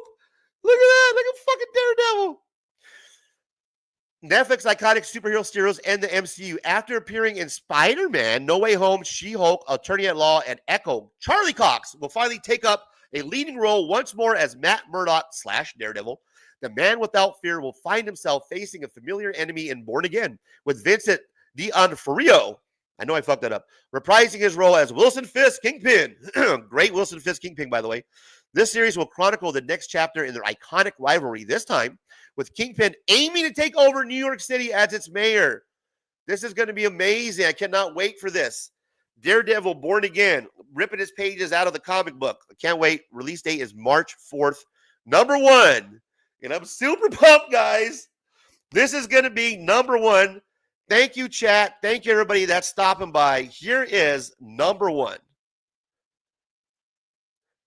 Andor. It's coming back. It's coming back. Season 2 concludes the acclaimed Star Wars spinoff. Andor. Fuck yeah. Andor is a Star Wars spinoff series chronicling the early exploits of Diego Luna Cassian. Oh! Andor, as he joins the Rebel Alliance against the Empire. Rebel scum. The series takes place in the years leading up to Rogue One's Star Wars story, explaining how Andor came to be a spy for the Rebels and why he chose to fight the Empire. Squabble up, Empire. The upcoming second season will conclude the series, leading directly into the events of Rogue One. Top 10, there's your number 1, Andor. Andor Season 2 concludes the acclaimed Star Wars spinoff, Andor, coming out. Release date, April 22nd. Say it again, Andor Season 2. Release date, April 22nd. There's your top 10 from the CBR list. Check it out. It came out last night. I noticed it when I was chilling, stoned out of my mind. Didn't have time to actually read it yesterday for you guys. After a cup of coffee this morning, I was able to muster enough energy and words to drop it for you. So I hope you enjoy. Now, back to the game. Let's see where we're at on the game. All right. We took a couple minutes off. Not too bad. 11 minutes, 32 seconds into the game. 7-10. 3rd and goal. Josh Allen out of the shotgun formation. Quickly caught you up here, guys. It was 3rd and goal. Josh Allen out of the shotgun formation. Going to take the snap. He's going to look right. Stay looking right. Now he looks left. Has all the time in the world. He's packing a lunch, calling his mom. Now he finally gets taken down around the 8-yard line. Sack lunch, sack lunch. Josh Allen's pointing like if there should have been a foul called. I don't know why, but there is no flag, Josh Allen.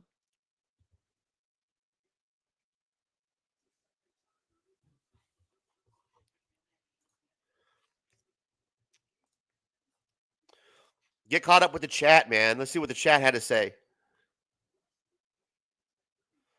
Let's go back to the chat. Try to get caught up with the game here as I go over the chat, guys. 7-10, 4th and goal, field goal. So the Denver Broncos hold the Bills to a field goal on their opening possession, 13-7, 13-7. Let's go get caught up with the chat here now. Back up to the top. Man, we had a lot of comments. Whoa, thank you guys. I appreciate it. Even positive, negative.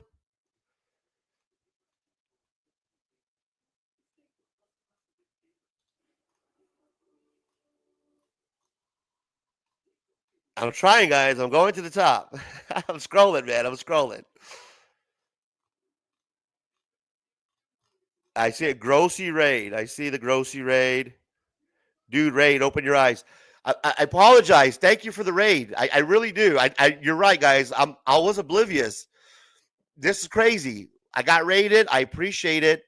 Anytime that we can get some people, some eyes on the chat, some eyes on the show, I'm a stoner. So the grossy raid, I apologize if I'm mispronouncing, but your boy smokes a lot of weed. And when I do get into the zone, I get into the zone. No, I wasn't paying attention, guys. I was breaking down the top 10. I'm doing my nerd shit up here. Nerding out on the top 10 list. We got some new people. Michael Evans. Grossy raid. Lightweight raid, baby. Appreciate you guys. Welcome to the show. Let's do it properly. Welcome to the fucking show. Welcome to the fucking show. Welcome to the show, people. Welcome to the show. All are welcome. All are welcome. All are welcome. All are welcome. I'm reading the chats right now. I'm getting completely caught up. The Lim Report. Thank you for stopping by. Welcome to the show. Guys, the chats are off the chain. You guys are funny. Oh, man, I'm dying. Welcome to the show, people. Welcome to the show. This is awesome. Michael Evans. Wake up.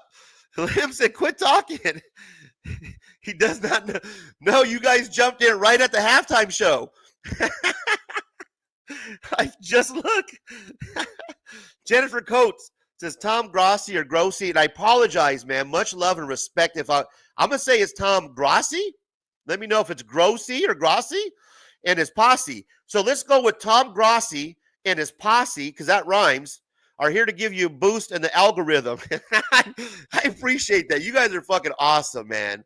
You guys came in at the right time. I'm gonna hit a bowl for you guys. We're gonna fucking pack a full bowl. I'm gonna hit this bowl bomb.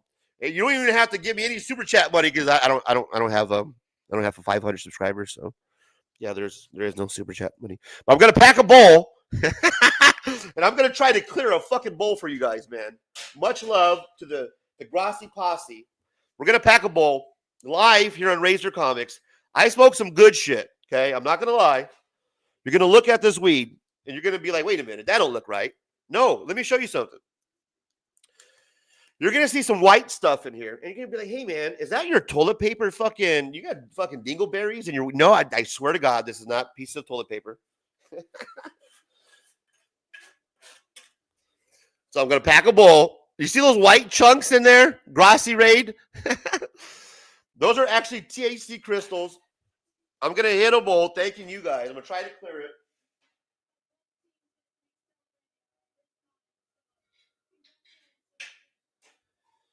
Now, if you're worried, don't. Weed is here legal. It's legal here in Arizona, and I appreciate you stopping by. So we will hit a bowl for you guys because your boy is a stoner. Andrew says, wake up. How long have you been a V? Love, Grassy Ray. This is awesome, man. I'm looking at the chat, getting caught up right now. Darth Lopez having fun with all the new people jumping into the chat. That was pretty cool, guys. Grassy Posse Ray, shout out. Patty Prods. Josh Allen in the zone. That's right, bro. Bro, look. Oh, this is awesome, man. Much love to everybody. Michael Evans, looks like he was having a good time. Eric Dane, what are the odds he even notices? I'm glad you guys had fun, man. This is so cool. Luis, was that awesome? Everybody dropped in. I was oblivious because I was doing the top 10 Disney Plus 2025. I sure did, man. This is so cool. Scott Toronto, thanks for stopping by. Golden State 22. Thank you for stopping by. We got a quick high. We got a quick buy from the Lim Report. Yeah, I read the chat. I do. It's a watch party stuff. Hey, Weed's still here. Weed's still hanging out. You said, wait, the guy's gonna hit a bowl? Wait now. Scott Toronto, thanks for stopping by, man. We appreciate you. This guy gonna be kicking himself. I never seen a streamer not read the chat for this long. Sorry, bro. It's a halftime, and I'm trying to get the top 10 list in between the halftime, which is like 10 minutes, and then back to the game. Yeah, he was one. Yeah, I missed the raid, man. What can I say? He may never know what he missed. Thanks for stopping by, John Logan Smith. This was awesome, man. You guys did try. I appreciate that. Oh, man. Razors in the moment, 100. Guadalupe slots, I can take a bus to Disneyland for $3. Golden State 22. I mean, yeah, it's a lot of people. We had a couple of shows where we've had a lot of people in the chat. But I appreciate you guys, man. Especially at a watch party. Watch parties are a little bit different. You know, it's a different kind of crowd for football and comic books. It's not all the comic book crowd, and it's not all the football people. There's only certain people that stop by. So the chat and the crowd's a little bit smaller for football and comic books. Yeah, it's amazing. I do appreciate all the love, man. So I got a bowl pack. This is my piece. It's a Christmas bomb. It's Christmas year all year long here at Razor Comics. So I'm going to hit this for you guys. I'm going to try. I'm not going to be able to clear it. I'm going to tell you that. I'm an old man now. I don't have those lungs. But we're going to give it the old call a try. So here we go.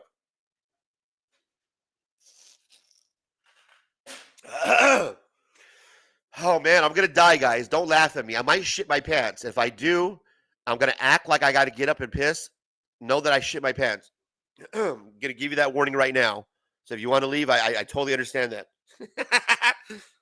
Let's see if we can get this bad boy. That's better.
Totally worth it.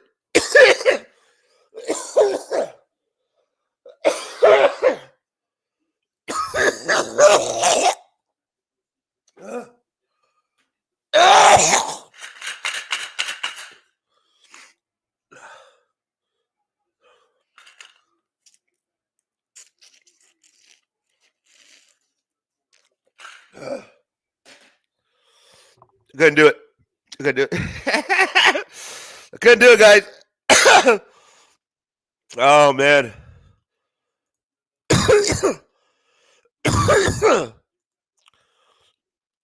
That's 40% THC, guys.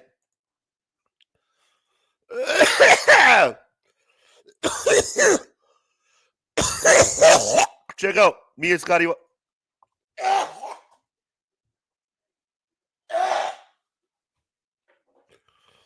Just look at the scroll.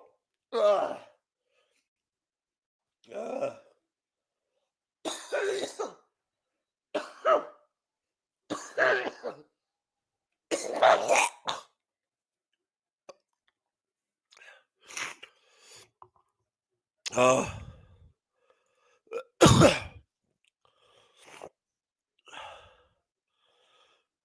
I'll get better. I'm better now. See stars.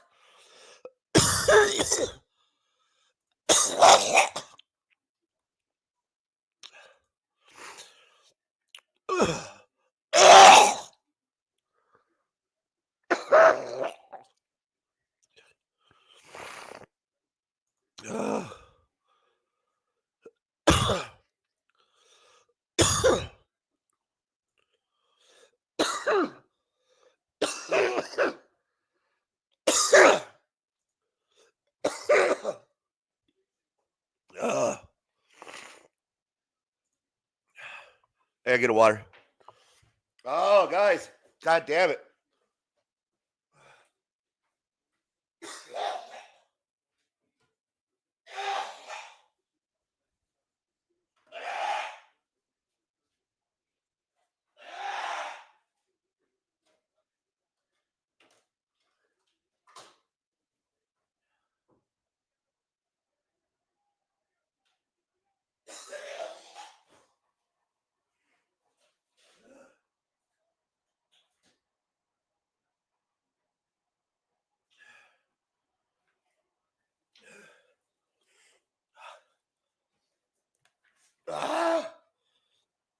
Oh, man.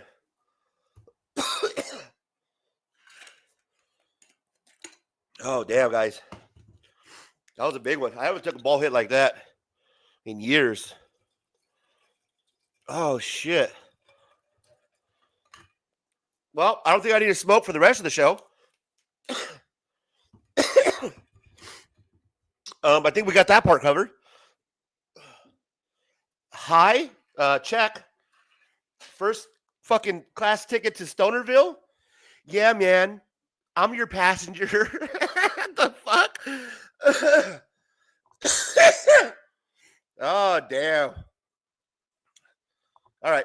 Well, we're back. Yeah, I had to minimize my screen. I don't need you guys to see fucking snot running out of my nose while I fucking sit. You guys don't need to see that. You know what I'm saying?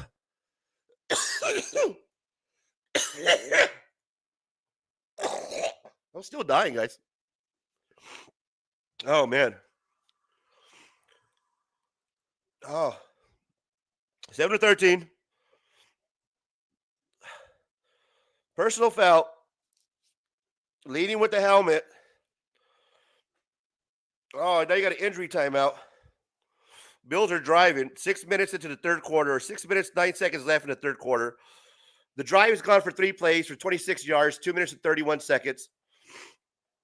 13-7. Josh Allen, 11-14 on the game, 107 yards. Bo Nix, 8 for 13, 102 yards and a TD. Your rushing leaders are Williams with 26 yards on the Broncos. Cook is cooking them up for 19 carries, 112 yards and a touchdown. Woo! I'm feeling good. The receiving side, Sutton for 51 yards. And you have Shakir for 47 yards. And I'm stoned after that fucking bong rip. Holy hell. That's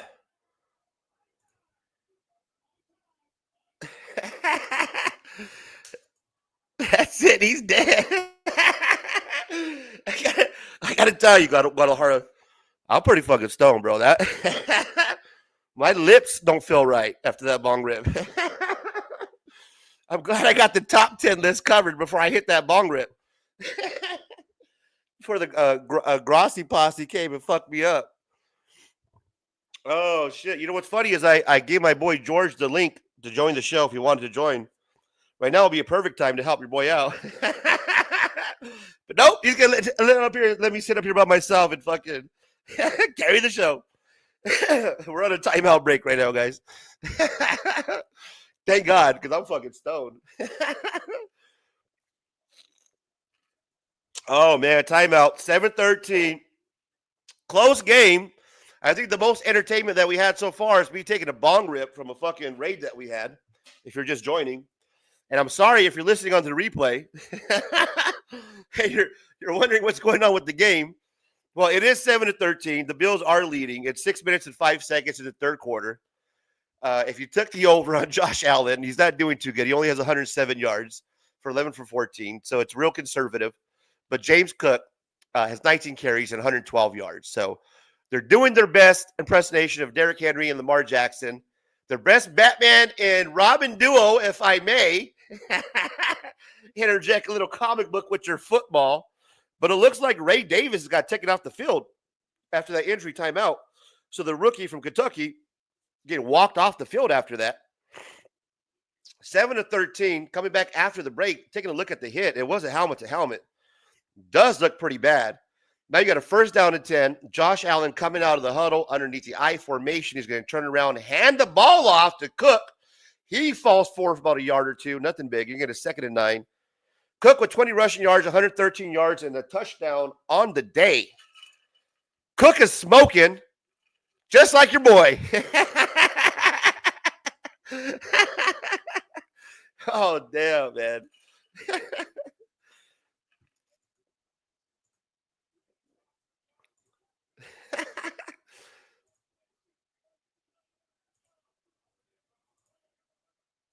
Baked, bro. Allen for MVP, right, Art Darth? I don't know, man. I got Lamar Jackson. But Josh Allen does complete a pass down the middle to Dawson Knox for a first down. So you get a first down. The ball's at Denver's 33. The Bills are driving, man. 5 plays, 40 yards, 3 minutes, 16 seconds into this drive. So they're moving the ball, trucking along, 7-13. We'll see what they can do. Another first down and 10. Knox with a nice catch. Josh Allen comes out of the huddle. He's in the shotgun. He's looking to the right.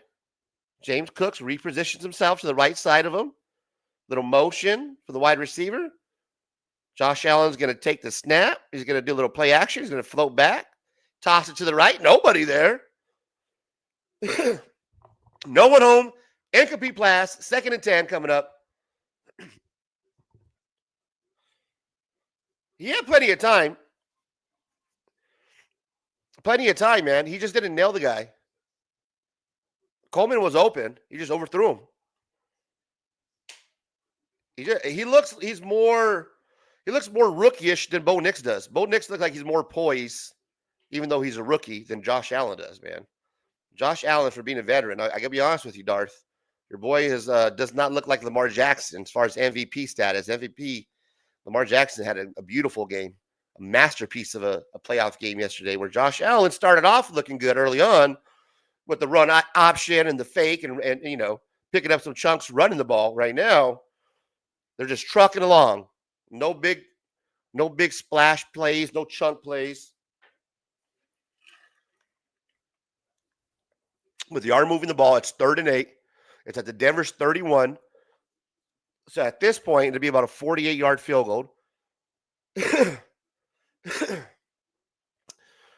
Let's see what they do. It's 3rd and 8. You got Josh Allen coming out of the shotgun. He's going to take the snap. He's going to drop back. He's going to have a quick pass to the left. Quick and catch. Falls forward for about 8 or 9. It's still going to be short. So you're going to get a 4th and 1. It looks like they're going to go for it because Josh Allen is still out there. He's looking to the sideline, like call the play. All right, so they are going to go for it. He's in the huddle. The Bills are calling a play on 4th and 1 rather than going for the field goal and going up by at least a score and a half, 2 scores rather. They're going to go for it on 4th and 1. Josh Allen out of the shotgun formation is going to take the snap, drop back, look right, under duress, has a little time, actually has a lot of time. Is directed like Ford Coppola back there. And you got a touchdown. Holy shit, guys. Touchdown. There it is. Touchdown, Trotter. Touchdown. Touchdown, baby. And now it looks like it might be under review. Right now, it's called a touchdown. Looking at the replay, there's a little bobbling going on. Oh, I can't see it now because the camera shot's behind the goalpost. So let's see if there's a different camera angle. We're looking at the replay right now to see if he secures the ball. Oh, this might be a close one. At this point, it's called a touchdown, but the receiver is clearly bobbling the ball as he goes to secure it. So now, is the ball secured when he hits the ground? Is this going to be called a catch? This could be a big play right here. You have a big call coming up, guys. To me, it looks like it's a touchdown. The ball is bobbling, and then you got the question of the back feet. What time was the ball secured in position to where the feet were at? Were the feet still in bounds at the time he had possession? And did he have possession the whole time through the catch? Right now, it's is it a catch? Chat, is that a catch? Darth is like, yeah, that's a catch, man. Fuck yeah, I'm baked. I'm stoned, bro. I say it's a catch, but when they show the replay and they slowed it down, man, he's bobbling. He's clearly bobbling, bro. There's a little bit of movement in the ball. I'm not sure if it's enough to overturn it. It was called originally a touchdown, so you have to have enough to overturn it. So going back, it looks like the ball was secured as he hit the ground while his feet were still in bounds. So I'm going to say it's going to be called if they overturn it and it's not a touchdown, then I'll be surprised. But right now, from the looks of it, on my end, it definitely looks like it's a touchdown. But we're going to see, man. We'll find out. That's a pretty impressive drive. I mean, they did go down and score, which was what they needed to do. Let's see if it holds up. But nice catch, man. In order to maintain possession to come down with it, that was a nice catch. Ty Johnson, 24 yards so far, called touchdown. Is it going to hold? We'll find out. Tell you what, one thing is going to hold. My high is going to hold all the way through me picking up my prescriptions. I have to go pick up my prescriptions after this. I can clear up this fucking cold. I'm going to be standing there in line at the pharmacy. They're not going to give me my prescriptions. They're going to think I'm fucking have ill intent like some of these defensive linemen have towards Josh Allen. They're like, hey, man, so what are you injured for again? Nasal decongestion medicine? Oh, and my high blood pressure? Yeah, man, you look kind of ripped. I don't – not sure if we should give these to you. It's a touchdown, Darth? Yeah, that's what you're calling it, bro. I think it's a touchdown too, man. We'll see. I mean, they're coming back for commercial break right now. We'll find out.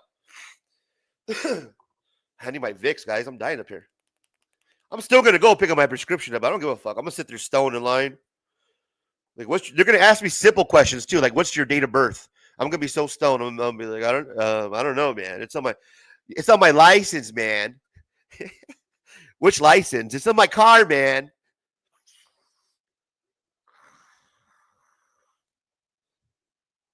So they're showing the replay, and there's confirmed that it is indeed a touchdown. So you can dance. You can do the touchdown trot. Touchdown, Trotter. Touchdown.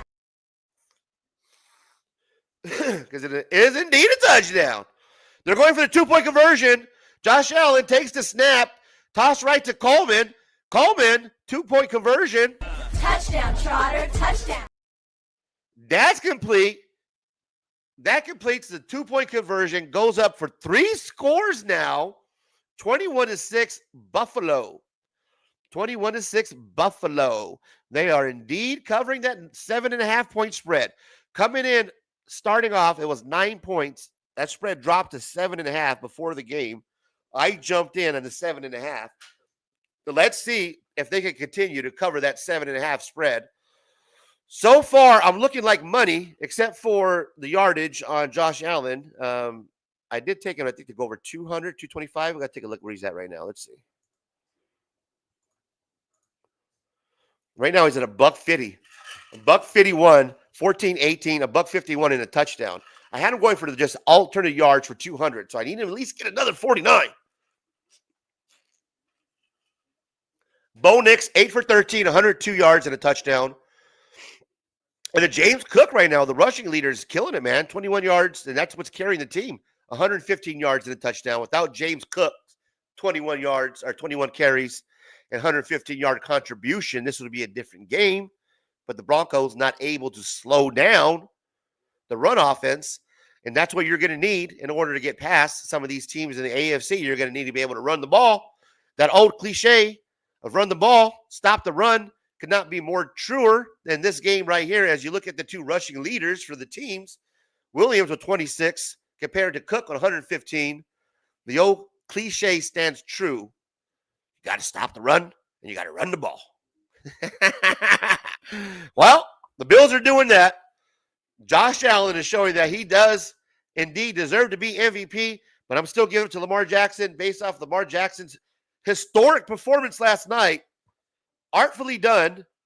If you like comic books, my guy Lamar Jackson was dropping some art, and I don't know if you like art or not, but if you like Lamar Jackson, that was definitely art. And who doesn't like art, man? What, you know what I mean? What, you don't like art? Something around here. I know it is. What? You don't like art? What the hell is it?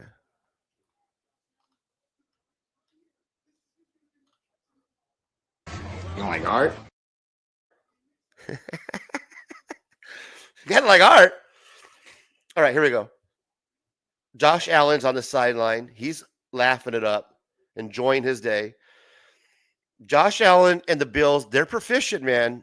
You won't see a lot of large numbers come out of Josh Allen. You won't have like a 300-yard gain, 3 touchdowns, but will win by 21-7. Games like this, because he's proficient, 14 for 18, 151 yards. The running game is on point, and the defense has been able to hold ever since that first touchdown to Tyler Cook, that 43-yard laser beam from Bo Nix. That was the only thing that they had. Other than that, the offense from the Denver Broncos has been nil.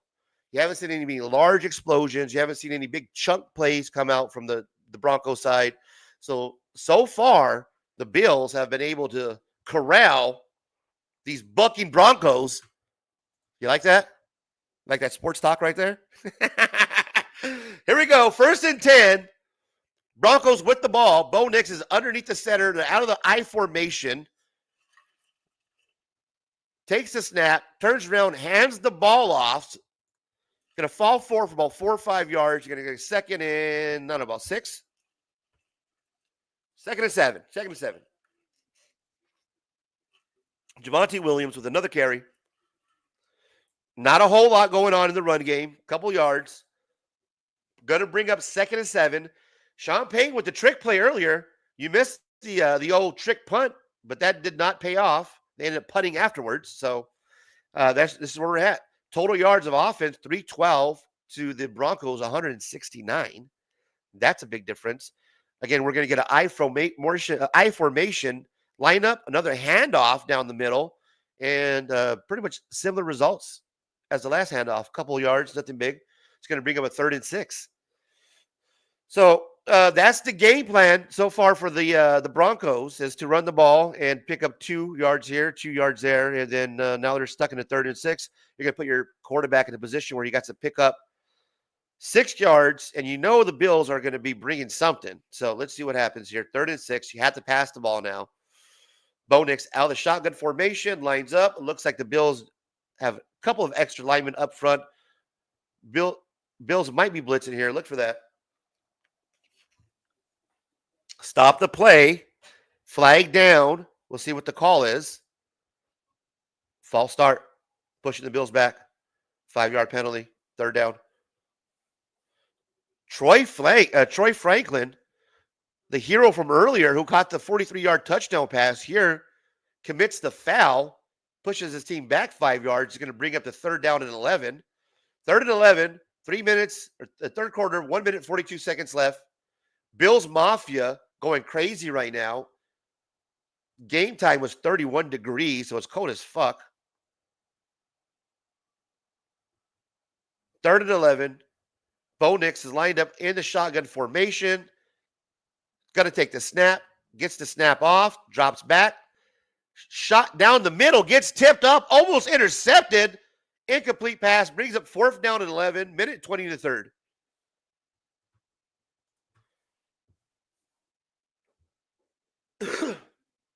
Bo Nix. A laser beam down the middle. Gets kicked up, nearly tipped.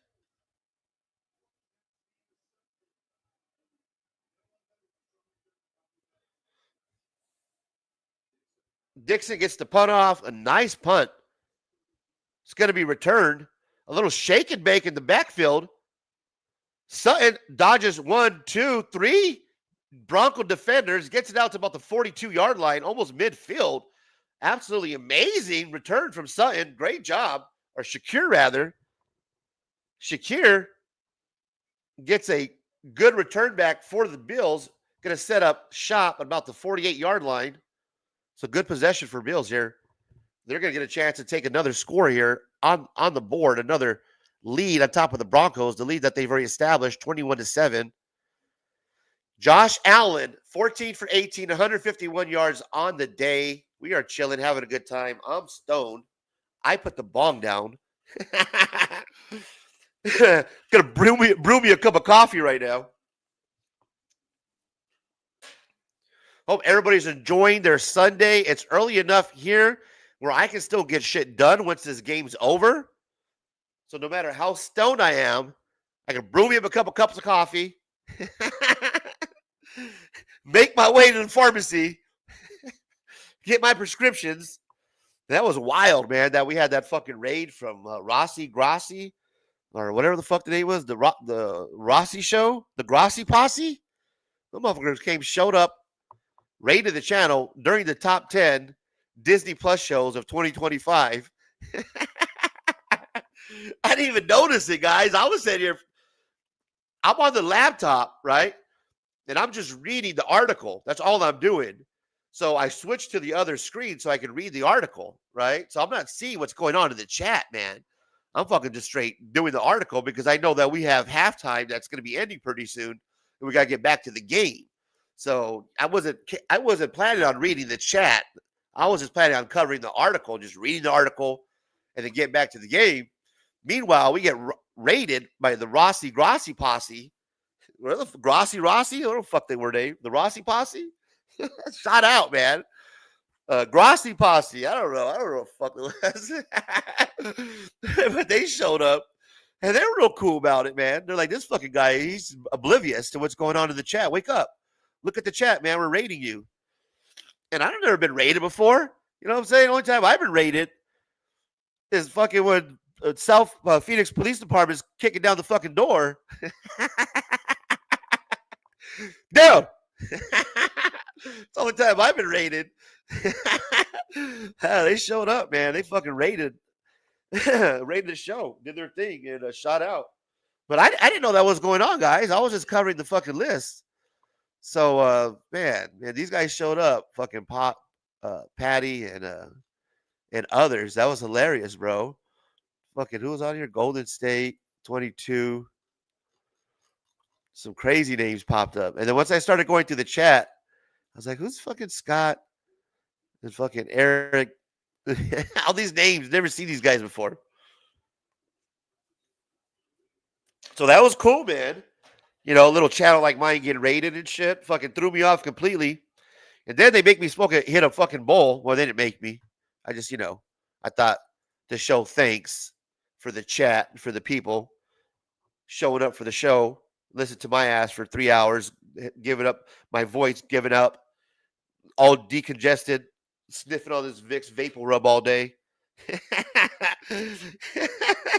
Showing love, man. That was cool as fuck, bro. That was fucking legit. Cool as fuck. Yeah, because I am congested, sniffing on vapor rub.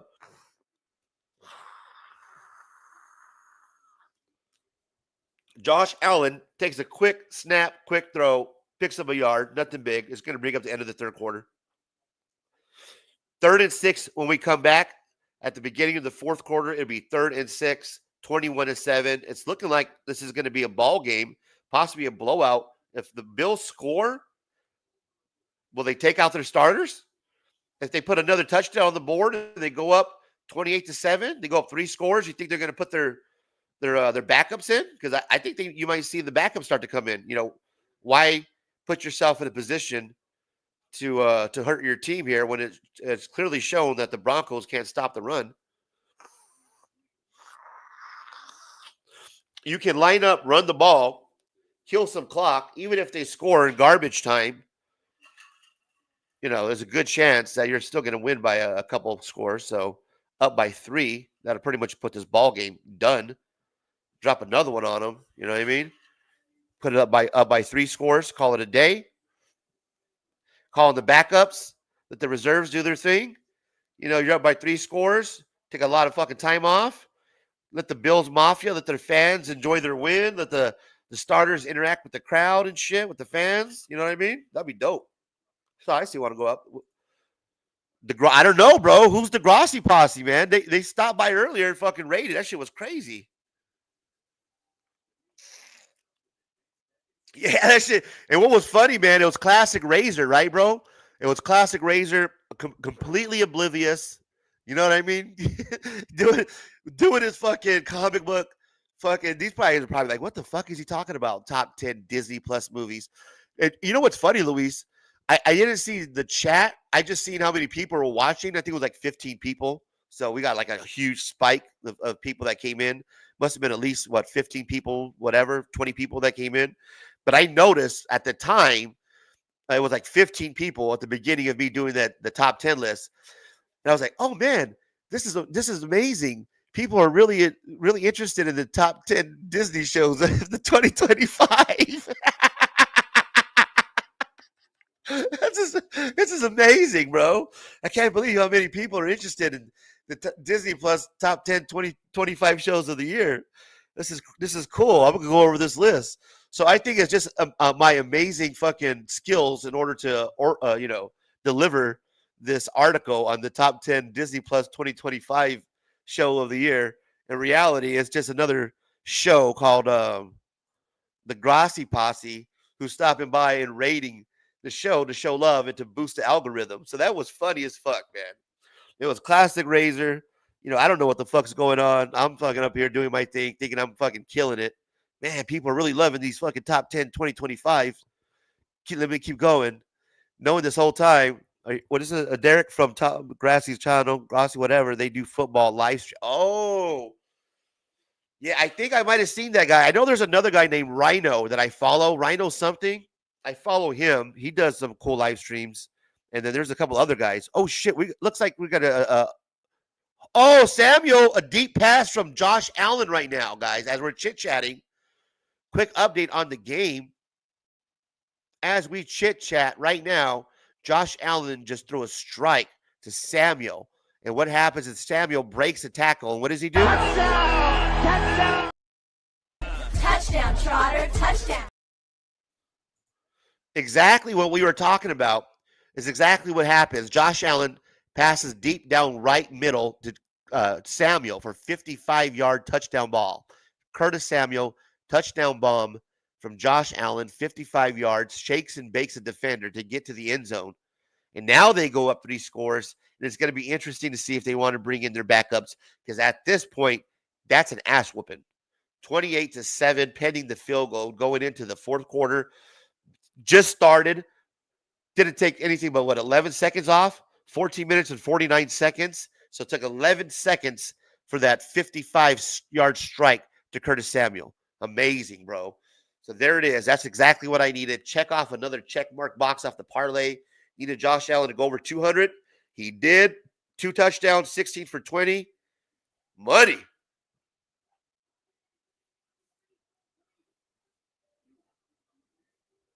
Nice. That's amazing. That's amazing, bro.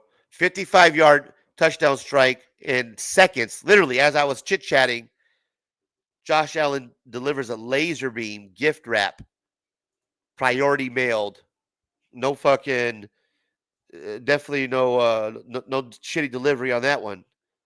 That was priority mail. Laser beam, son.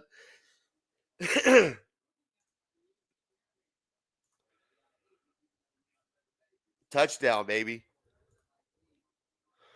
Tom Grossi, I think I'm saying it right? Tom Grossi or Grossi YouTube channel. Yeah, because it's probably the Grossi, no, Grossi, because it's the Grossi posse. Tom Grossi YouTube channel fan base has streaming this game right now. Oh, that's what they're doing. So what they did was they raided. Now they're going back and they're watching the game on the fucking, yeah, no shit. Let me try if I pull it up here.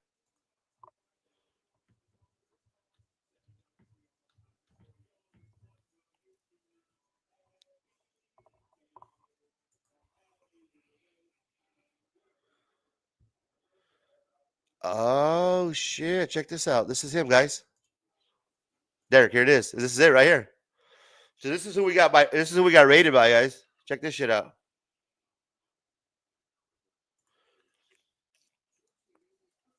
I'm gonna say Grossi because it rhymes with posse. So Tom Grossi, I'm gonna sub you up. Good looking out, my guy. Tom Grossi has 779,000 subscribers since 2015. Oh, maybe that's the wrong one. Hang on. Unsubscribe. Here it is. This is the one. Broncos versus Bills live play-by-play. Tom Grossi.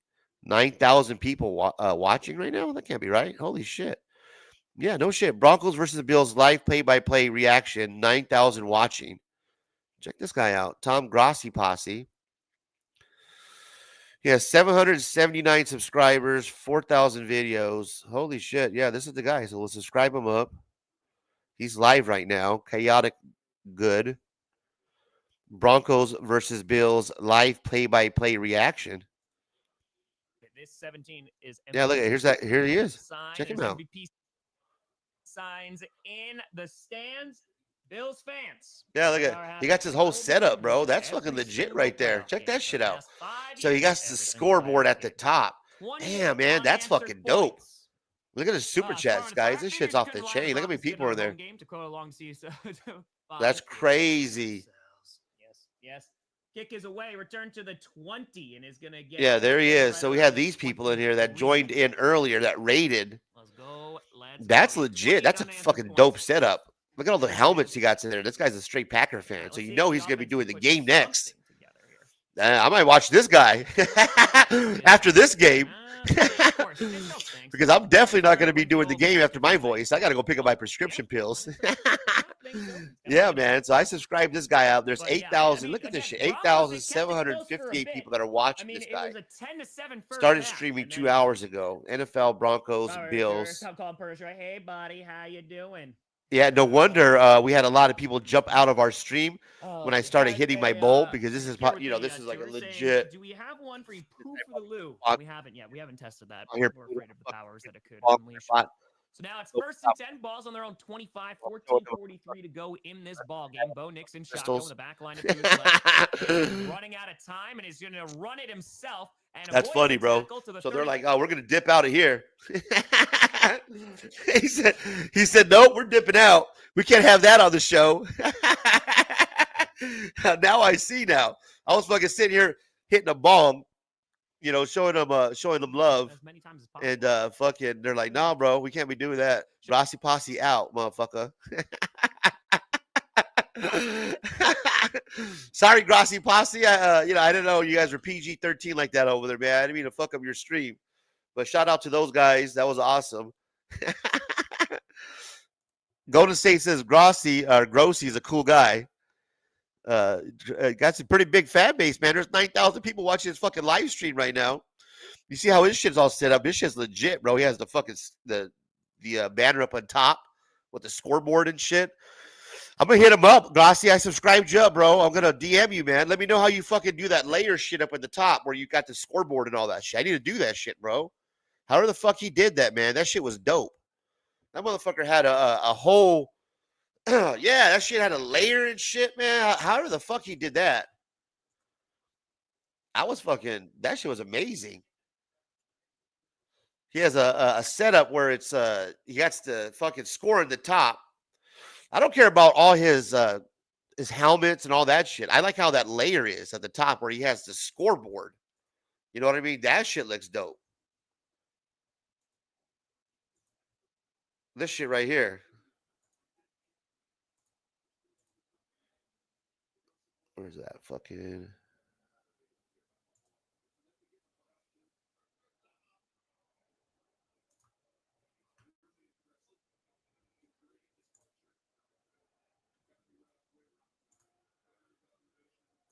See if I can add it back on to check this shit out.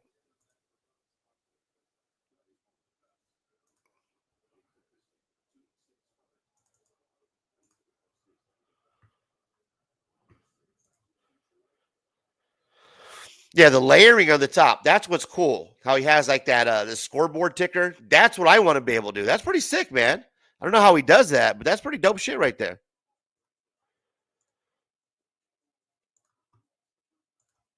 You know what I mean? However he does that layering is pretty bad. I got to ask that guy about that shit. I'm a legit reach out to him and be like, hey, man, how do you do that layering? Because that shit was dope right there. No wonder he has a fucking 9,000 people watching that fucking stream right now. That fucking... that raid was that shit was crazy, bro. Everybody jumped in on there and fucking was legit giving me shit when I was doing the top 10. I thought I was killing it. It was just a raid. All right, 7-28. See, the Broncos could do anything. They're at the 30. I mean, they are driving the ball. They're bringing it in. It's going to be 1st and 10. Bo Nixon is going to take the snap. He's going to swing it to the left. A quick throw to the left. Only picks up a couple yards. Falls forward. Nothing big.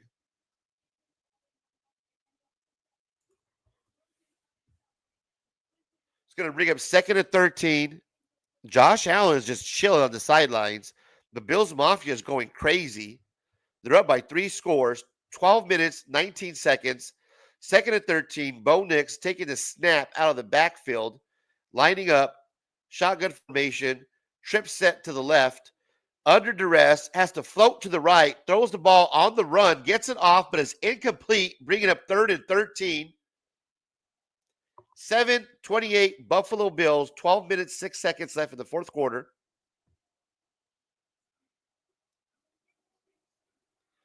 Bo Nix evades a sack, man. They're in his face.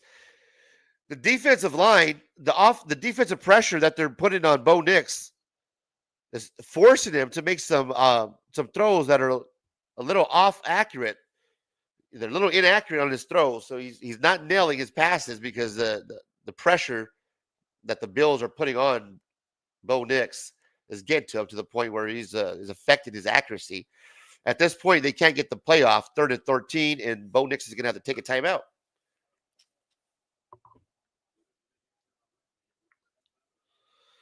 $12 minutes, 6 seconds left in the 4th quarter.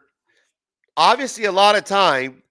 Having to burn a timeout already, not good. You're going to need one of those for later on, and you have 2 left. So, it takes away from your chances later on in the game if you're trying to make a comeback with only 2 timeouts instead of 3. Fortunately, they couldn't get the playoff on 3rd and 13. You don't want to push yourself too far back, but, a delay game probably wouldn't be too bad because the chances of them picking up this 3rd and 13, highly unlikely. You could have pocketed that timeout and just took the delay of game, pushing yourself back, live to play another play. But Sean Payton, being the coach he is decides to take the timeout instead and see if his quarterback can pick up 13 yards on 3rd and 13. Ball's at Buffalo's 25. Bo Nix is shotgun formation, going to take the snap under pressure. Gets it off. Complete. Dodges forward. Short of the first down is going to bring him 4th down at about 2. So Sun picks up a big chunk on that 3rd down play. It gives them a chance to pick up the 4th down at 4th and 2. They're at the 14 of Buffalo. They have to score. They're going to go for it. 4th down and 2. Short. He doesn't pick it up. Gets the play action off. Complete pass, but short of the 1st down. They don't pick it up. The Broncos don't set it for a field goal and don't pick up the 1st down. Sean Payton's fucking pissed on the sidelines. He is not talking to whoever the fuck that was. Wow. Sean Payton is pissed, man.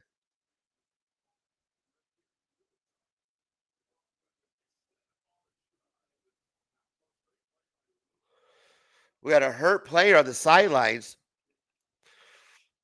Might have been a helmet-to-helmet hit, forcing the player to go out of bounds. Not looking good.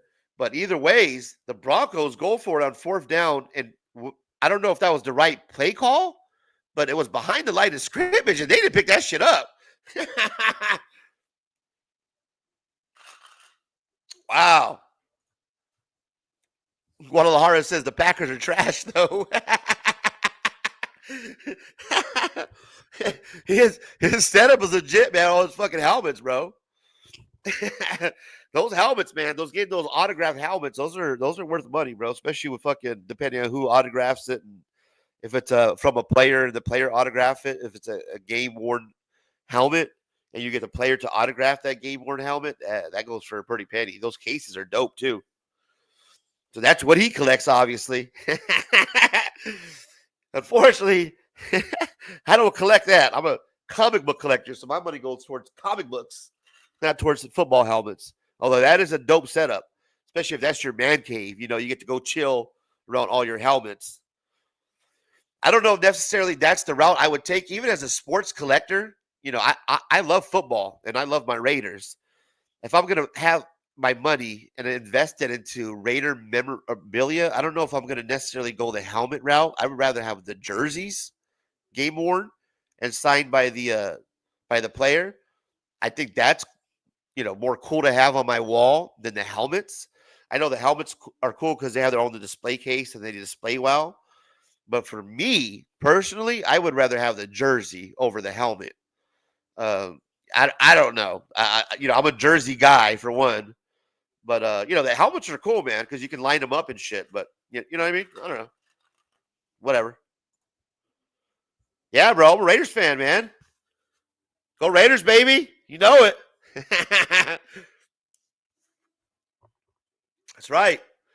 That's what's up, brother. Good looking out, Golden State. Yeah, Raiders fan. Next year, it's going to be better, man. We got to start all over. We had to get rid of Antonio Pierce. Made some bad calls. We couldn't have guarded Minshew as our quarterback going forward. Unfortunately, that was his worst decision he made as a head coach. Your most important decision is your quarterback.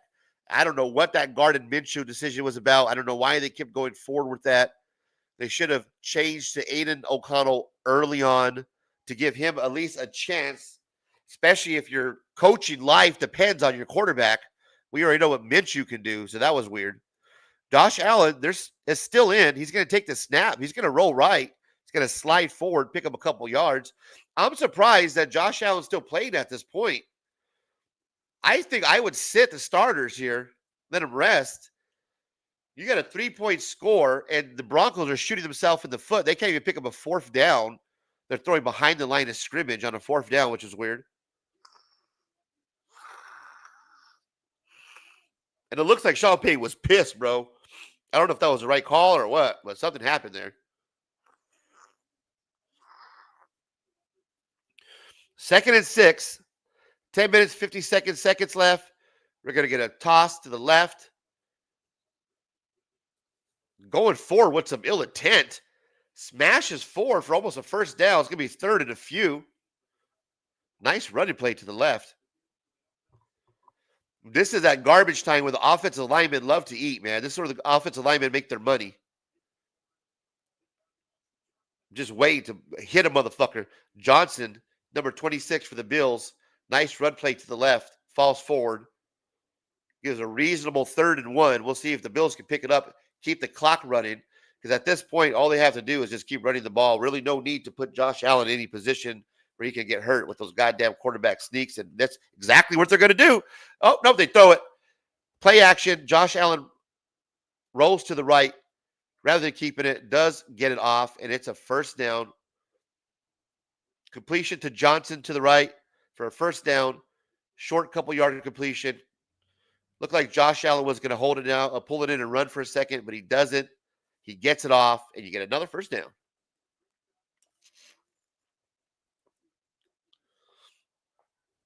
Ty Johnson's looking good, man. 17 rushes, 26 yards, 43 yards total. A little dual back, a little scat back, somebody you can bring in, can pick up third downs, the 3rd and shorts when you have to dump it off. They're going to give him a little toss to him in the backfield. He's going to fall forward. It looks like they might even lose a couple yards here. Yeah, he loses a yard. It's going to bring up 2nd and 11. 9 minutes, 16 seconds left. 7-28. Bills are whooping ass. They still have their starters in so far. Josh Allen's not going anywhere. He says, I got to put a stamp on this game, continue to put my foot on the throat, and not let these Broncos buck. 2nd and 11.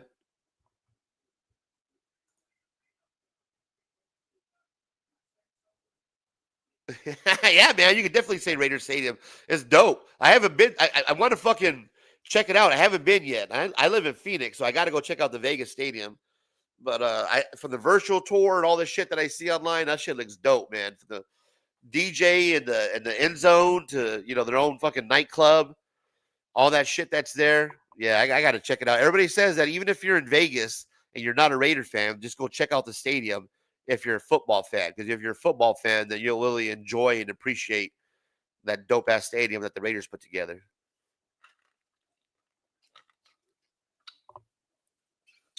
Eight minutes, 11 seconds. It's 3rd and 4.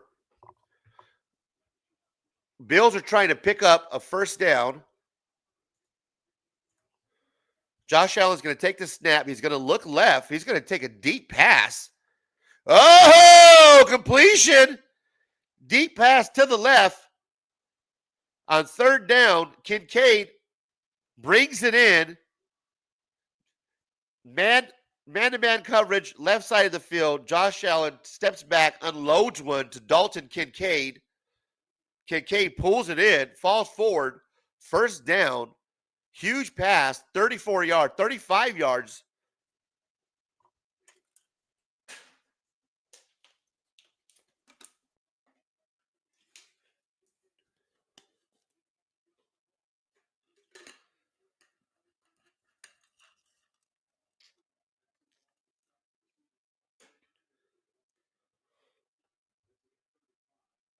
Oh, they're looking at the replay, guys, as I'm sitting here stunned, a little quiet, because it looks like the Bills were able to get away with one and get a quick snap before we could replay and take a closer look. Kincaid looks like the ball might have hit the ground as he was coming down with it, but the Bills smart enough to get the playoff right away. We're now at 2nd and 2. Quick handoff now to James Cook. Right away, it's a first down. So smart of the Bills to get off to the line and get the playoff quick enough so that way we can take a closer look at that catch, because on the last replay, on first glimpse, it looked like the ball hit the ground as Kincaid was trying to secure it coming into the ground there. So that's either not even a question at this point now, because the Bills got to the line quickly, got the ball off, picked up a quick 8, then ran it, picked up another couple yards, and now it's first down and 10. We got a quick toss to the left by Josh Allen, and that's incomplete. So it looks like the Bills are definitely trying to put some more points on the board here before they get out, before they move on. 28-7. Josh Allen took the snap, a quick pass to the left, one-on-one coverage, and it looks like it might have been even a little interference call, but there is no flag. He was clearly held, the wide receiver, by Moss, the defensive back, as he went up for the ball, but there was no call. They let the play stand. And yeah, Moss is loving it, giving it thumbs up, but it would look like it clearly was pass interference, but it's not. They're going to call it incomplete pass. Now it's 2nd and 10. And to add insult to injury, flag down. We're going to get a false start.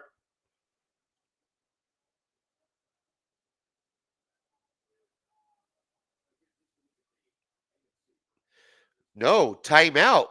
So before a delay of game, the Bills avoid the delay of game, take the timeout, might as well. Not going to keep them. You're up by 3 scores. You're good to go. Don't need to lose any yardage on a delay of game. So take the timeout, reassess the situation, come back, run your run play, kill some more clock time. But it looks like they're going in for the kill here. They might, you might see a play. At this point, I wouldn't be surprised if we see a little play action to a tight end for a touchdown. Hey, you might even see a trick play here. Sean Payton is pissed, bro. Sean Payton, it looks like he's yelling at his defensive coordinator.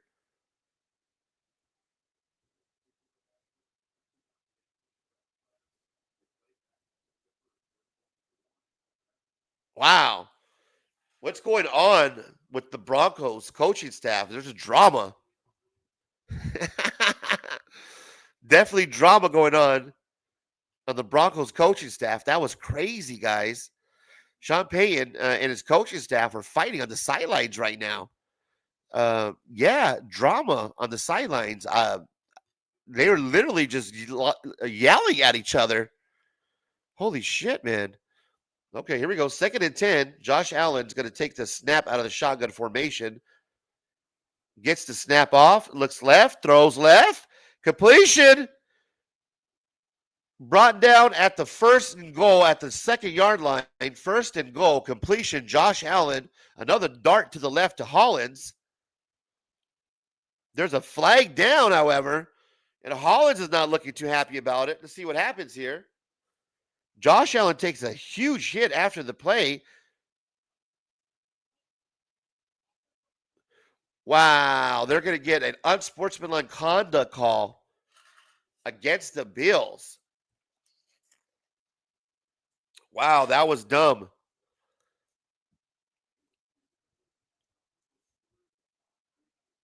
Unsportsmanlike conduct.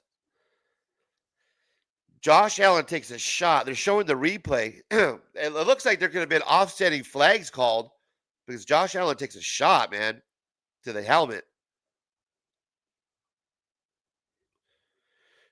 They're showing the penalty. Wow, it looks like Hollins steps on or steps over one of the defensive players for the Broncos, and that's where you get the penalty. Amazing.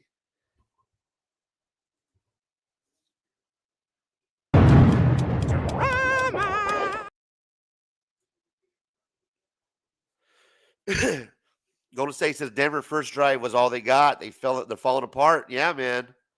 They're falling apart real quick. They're falling apart quickly here. The Bills are about to capitalize on another drive. 5 rushes, 5 passes, 69 yards, 5 minutes and 42 seconds into this drive. 5:47 left in the 4th quarter.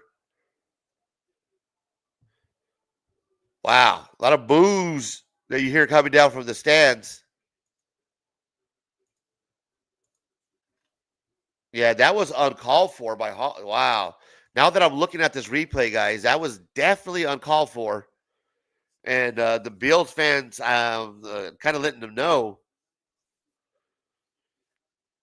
that unsportsmanlike conduct. Hey, that was just a dig right there. Literally just stepped over the player. Holy shit.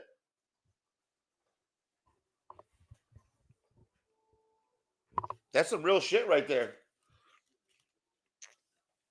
Josh Allen now on the day has 20 for 25, 273 yards, 2 touchdowns. James Cook, 23 rushing yards, 120 yards. Curtis Samuel, 3 receptions, 68 yards, and a touchdown. So the offense of the Buffalo Bills looking mighty nice. 1st and 10 in the red zone. Let's see if the Bills can pull off another touchdown. They're going to turn around and hand it off to James Cook. Cook's going to fall forward for a couple of yards. You're going to get a flag down. And a legal shift on the offense. Push him back. More boos coming in from the fans. Wow. It feels weird. There's a weird feeling from the fans. You know, like they're not celebrating like you would a 28-7 lead with 5 minutes and 42 seconds left. I'm not sure if they're happy with what happened earlier and how the Bills were acting towards that unsportsmanlike conduct foul. But it seems like the Bills fans are not as enthusiastic about their lead right now going into the fourth quarter. Buffalo Bills, Josh Allen takes a quick snap, play action. They do take a shot in the end zone. It's incomplete. Second down, 15 coming up. Stops the clock. 5 minutes and 29 seconds.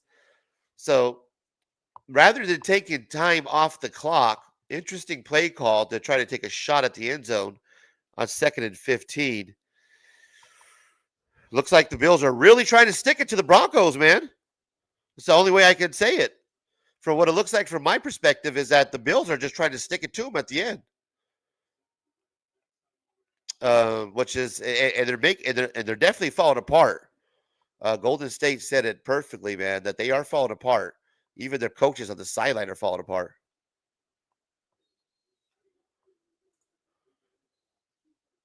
Not only are the players falling apart, but the coaches on the sideline are falling apart, man. That's a bad look, bro. That's a bad look for your head coach to be yelling like that at players. He was yelling at players and other coaches on the sideline. What the fuck is that all about?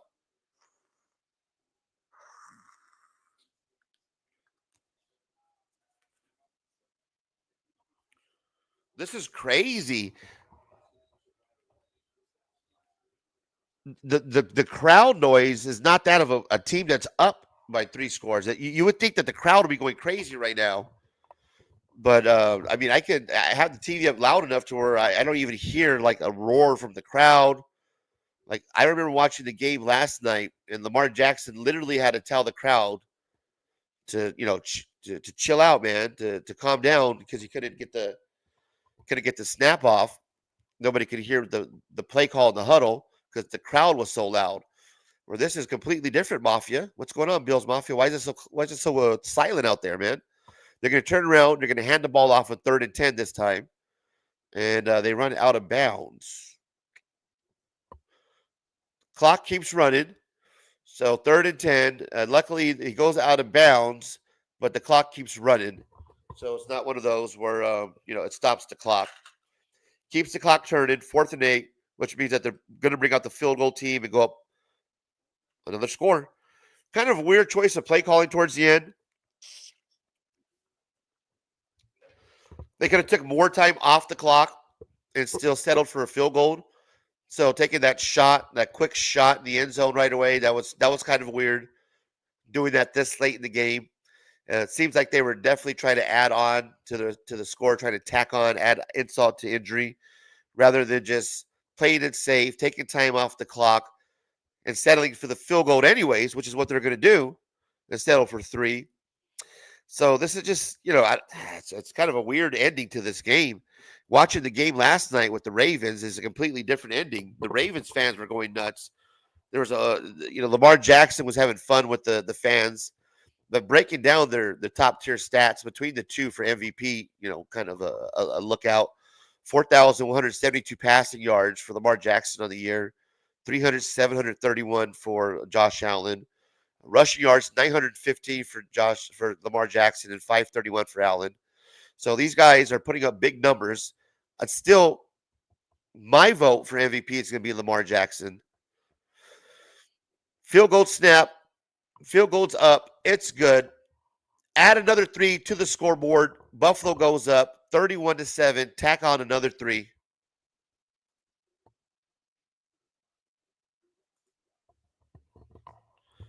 Wildcard weekend, 31-7, guys. Golden State, favorite comic book hero. Favorite comic book villain. Favorite comic film. Those are good questions, man. I gotta give it some thought, because I'm not that guy. Right away, just bam, bam, bam. So let's see. Favorite comic book hero. Right now, it's got to be Jaime Reyes, Blue Beetle. That's my guy.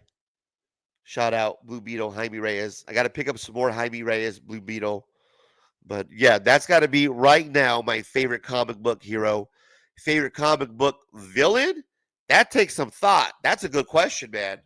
That's, not your normal favorite comic book villain, huh? Man, I have to circle back to that one. And then the favorite comic book film. Shit, there's so many of them, bro. These are good questions. The favorite comic film has got to be the Batman, the fucking the Joker with fucking what's his name that played the Joker? God damn, I can't think of him right now.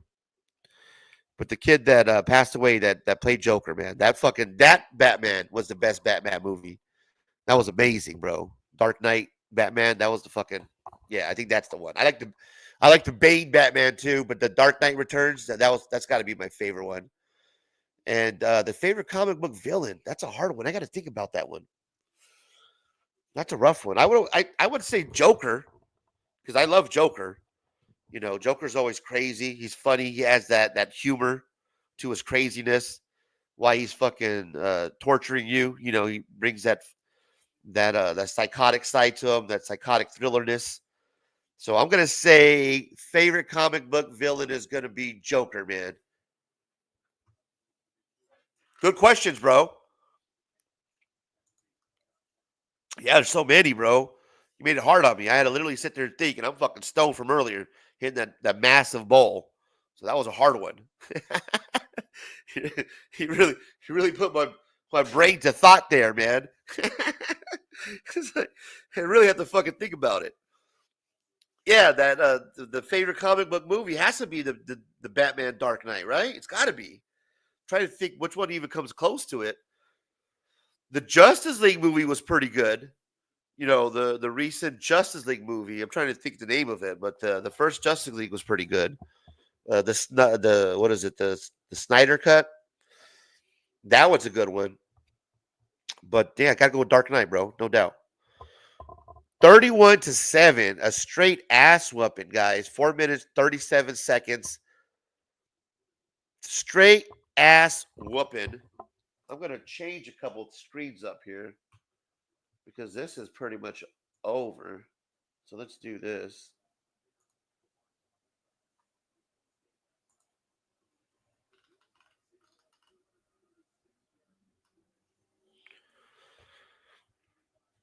Not going to need that anymore.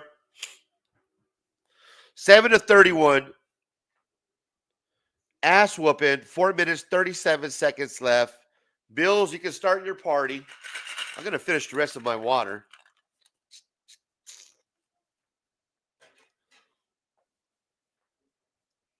Yeah, man. I'm still trying to think of what other comic book movies I would put like in a top 5 list. That would be a good list to put together, like your top 5 favorite comic book movies of all time. That's a cool list right there. I'm sure there's going to be there's a lot of DC movies on that list, but there's also a lot of good Marvel movies on there, man. The Avengers movies, the first Avenger movie was really good. So that favorite comic, that's an interesting topic, your favorite comic film, because you could go the Dark Knight route, if you're a huge DC fan, or you could go the Marvel route because Avengers, that first Avengers movie, that's kind of one of those cinematic breaking movies. Also, I would put the Peter Parker, the Tobey Maguire Peter Parker Spider-Man. Yeah, that Spider-Man I would include in my top 5 list. I remember when that Spider-Man came out, bro, when I was totally hyped about that fucking Spider-Man. It got me back into reading comic books. It got me back into going to the movies to watch fucking movies again. When Spider-Man Tobey Maguire came out and was released, I was geeking out. To me, Tobey Maguire is still my fucking Spider-Man, bro. That's my Spider-Man. Let's see, what do you got? You got Superman, Joker, Dark Knight, DC Comics, that's me, but I do love Marvel. Yeah. Superman, Joker, Dark Knight. God, that's a good list right there, bro. That's all I'm saying. Trying to think about a top 5 list is even, put that together. I have to include a couple Marvel movies. Right now, Bo Nix throws an interception, bro. That's game, man. Wow. Insult to injury. Broncos are looking shitty, guys. No, that's a killer list right there. Can't go wrong. Superman, Joker, Dark Knight.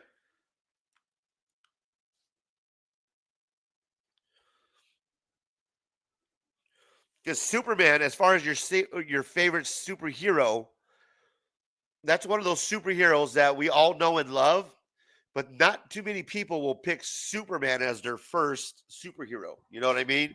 So to show Superman love, that's cool, man. And then favorite comic book villain, Joker. Right, I'm right along there with you, man. I agree, 100%. And then favorite comic book film, yep, Dark Knight, no doubt. But if I had to put a top 5 list together, Dark Knight would be number 1. And then number 2, I would have to think about. Because now that I'm giving it some serious thought, I really enjoyed that first Tobey Maguire, Peter Parker, his Spider-Man, and that Avengers movie, man. That was off the chain. So there's some Marvel movies I got to put on that list. Oh, yes. Spider-Man and Hulk are your fave? Yeah. Marvel side, definitely Spider-Man is my number 1. I'm a Batman, Spider-Man guy. And then of course Blue Beetle, Jaime Reyes. Right now it's Jaime Reyes, but always, forever is gonna be Batman and Spider-Man. Those are my top 2, no matter what, man. Marvel right now has some really good stories. I'm reading Uncanny X-Men and the X-Men, the new one. That's really good. I'm enjoying that. And trip out of this. I like the Kid Venom series, bro. Kid Venom is actually really good right now. I don't know if you're into that, that manga anime style, but I didn't think I was going to be into Kid Venom, and I picked it up just purely off the fucking cover art, and it's pretty good, man. If you like a quick short read, I got the first 2 copies, and that was good. I think Kid Venom is actually my new favorite character.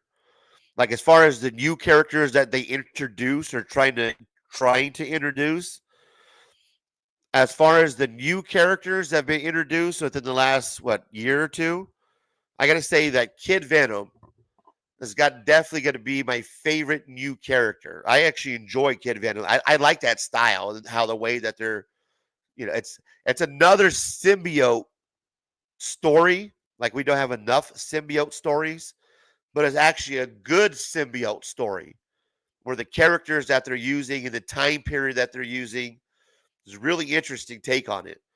And I think that style, that anime manga style for the symbiote crossover that they're trying to incorporate, it works, man. It works in this Kid Venom. So if you haven't read Kid Venom, check that shit out, bro. Yeah, the new X-Men, that series is really good. The Uncanny series is really good. The Psylocke series that they're doing, the spinoff, the 1 and 2 so far is really good.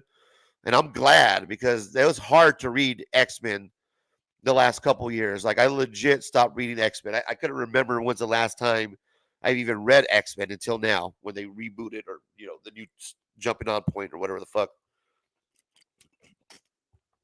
I'm going to go grab a quick water. I'll be right back.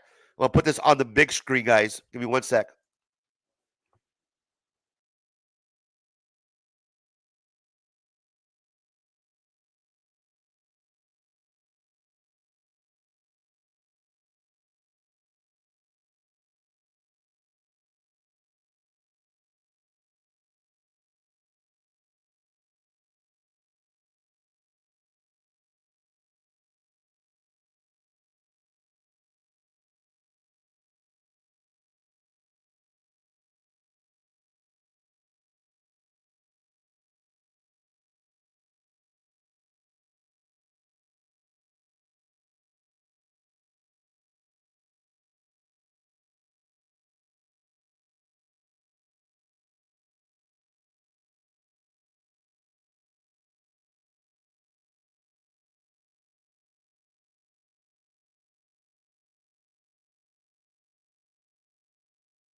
All right, so I actually brought my reading stack.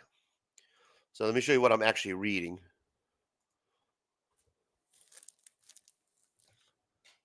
So this is legit the reading stack, Golden State, that I'm reading for New Comic Book Day. So straight up, I'll be honest with you. I'm not a New Comic Book Day collector. So I don't. I do a pull list that I create because these are the books that I pick up later on. Right? I don't go and buy $5 for a comic book. I pick it up on the whatnot on the second market from second sellers, Instagram sellers, other means to get my comic books at a cheaper rate. Usually between $1 to $3, whatnot, eBay Live, Instagram, claim sales. I wait till they come out months later. So these are books that I'm reading that have come out within like the month or two. And this is legit the stack right here. So these are the books that I'm actually interested in reading. This is the first one, and I've shown this already a couple of shows ago. I haven't read it yet, so I can't tell you what the story's about, but I want to get into it. It's Toxic Avenger #1.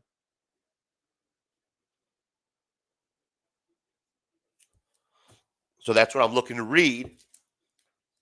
And then I'm really into G.I. Joe. Me and my buddy Darth. Shout out Darth, who's in the chat right now. Cool, brother. Talk to you later. We're going to do a show next week where we just watch G.I. Joe. We kind of hang out and we give our take on G.I. Joe, Cobra Commander, the very first episode. So we're going to do that because we're big G.I. Joe geeks and nerds. I'm reading that. G.I. Joe #2.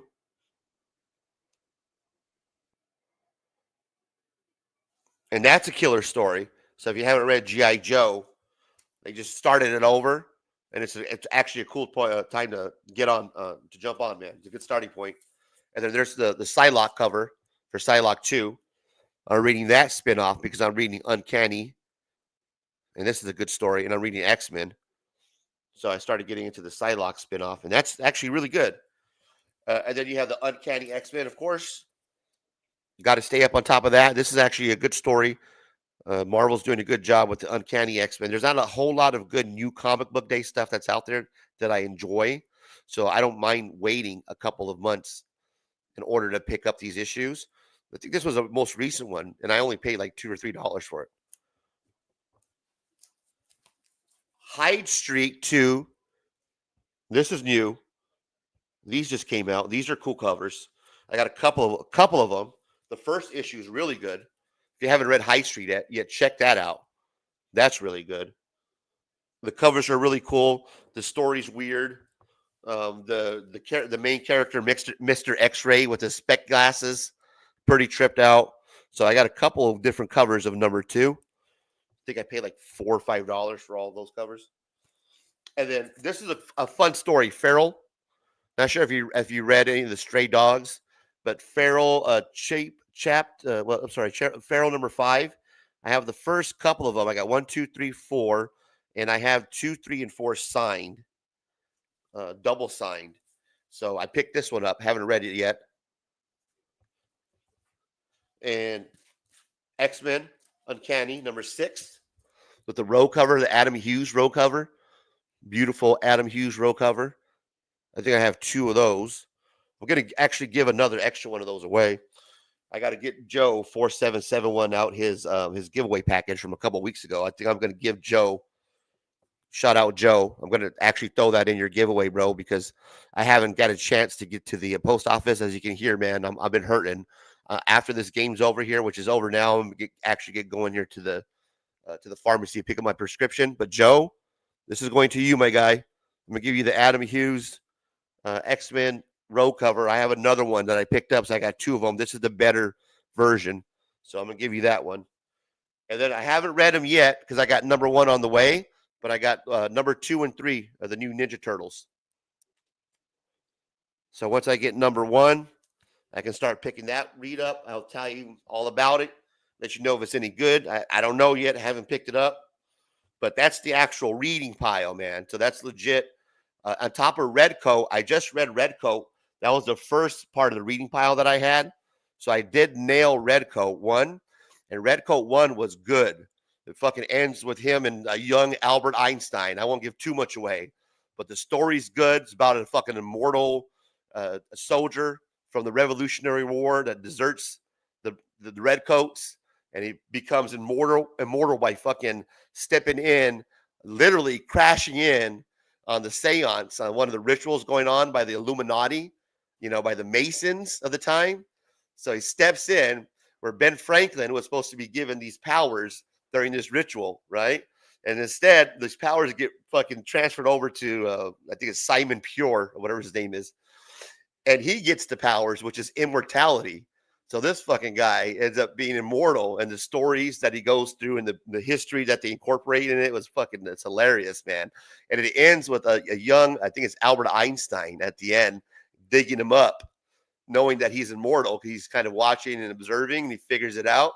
So it's a really cool story. Shout out to my guy Derek who hit me to it. So yeah, I read the first one, and it's cool, man. I got 3 to 7, so I still got a ways to go. And I won't read number 3 until I read number 2, because the way it ended with Albert Einstein fucking digging him out of the grave, I'm like, well, fuck this. No, I'm not going to skip number 2 after I read that shit, man. So final score, guys. If you're just joining us, 31-7, Bills over the Broncos. That's your final.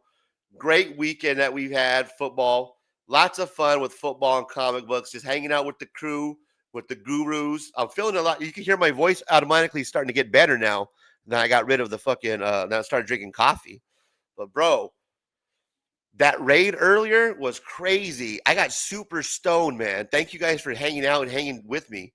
I hit that bowl. You guys know I smoked throughout the show. Like the whole time I'm hitting my bong. I fucking filled that bong with a whole, filled it to the rim, fresh green bowl, and I tried to clear it, and I almost cleared it, and I was stoned. I'm still stoned, man. I got to sober up by drinking this coffee. I couldn't even call the game, bro. I was seeing stars and shit. That was fucking crazy, man. So shout out to the Rossi Posse, or Grossi Posse, or Grossi Posse, however you pronounce it. I still don't know. But thanks, guys. Thanks for hanging out. Did you read Crashdown and Cyberfrog? No, I have not read Crashdown and Crashdown is the Comic Tom book, right? Cyberfrog, I see a couple of the covers for. Those look dope, man. So, no, I have not read that. I got to check that out. Add those to my list. But Crashdown, is Crashdown any good, man? I know it's a Comic Tom book, but is that read any good? Because the covers he have on there, like pretty funky on the covers on Crashdown. But I'm not sure if it's worth me spending $1 or $2 on Whatnot for. Yeah, thanks, bro. Yeah. Thanks for stopping by, man. Thanks for stopping by. Yeah, next live will be next week. I'll be here again. Football and comic books. I'm just chilling it, doing what we do, bro. Showing off football, showing up comic books with the football, getting high, watching me fumble over my words while I'm stoned. And the chat laughs at me. That's what we do. We have a good time, bro. And it's a small group of us, too. There's not a whole lot of us, as you can see. It's just a small. I have my own little multiverse here in this world, man. And my multiverse is real small. I keep it that way. You only see a couple people pop up on my live streams. That's how I like to keep it. I'm cool with the people that hang out with me on Sundays and when I do my live streams, like you guys, the gurus, as I call them, because that's legit my people. I'm not trying to fake the funk to be on somebody else's show. I only reach out to people that I legit want to have on here. So I'm not that guy that's always trying to reach out to have different interviews with certain community people just to have them on. I'll do my live streams on the weekend because it's fun. I like fucking football. I like comic books. I like getting stoned, sitting here with you guys, fucking around in the chat, watching me fuck up, looking at the shit that I'm collecting, watching me fuck up on that. So it's been fun, man. And I do it because this is fun. I enjoy doing it. Or what I could be doing instead of these 3 hours and 4 hours doing a live stream, I could be legit making Razor Rant videos. You know what I mean? Just doing a video just for the fuck of it. Well, this is what I like to do. I like to hang out, talk about football, talk about comic books, and hang out with the chat, man. The people, the gurus that spend the time with me to fucking my little show. So, yeah, if you want to stop by, bro, appreciate you hanging out. you're more than welcome to. And thank you guys, the comic book gurus who've been hanging out with your boy. We're going to end it because I got to get to the pharmacy. I got to get my fucking prescriptions. I want to kick this decongestion so that way next week we can hang out and do it all over again. So until next time, thank you everybody who stopped by. Thank you for the raid from earlier, the Grassi Posse. We appreciate you. I subbed you up. I'm one of your many hundred thousands of subs now that you have. But thank you for helping out this young YouTuber, young handsome YouTuber. Until next time, guys. I'll check. Oh, don't forget, next Saturday we still got the show with Darth and the Smut show coming up for my birthday. Till next time. Check you later. Some say love, it is a razor that leaves your soul to bleed.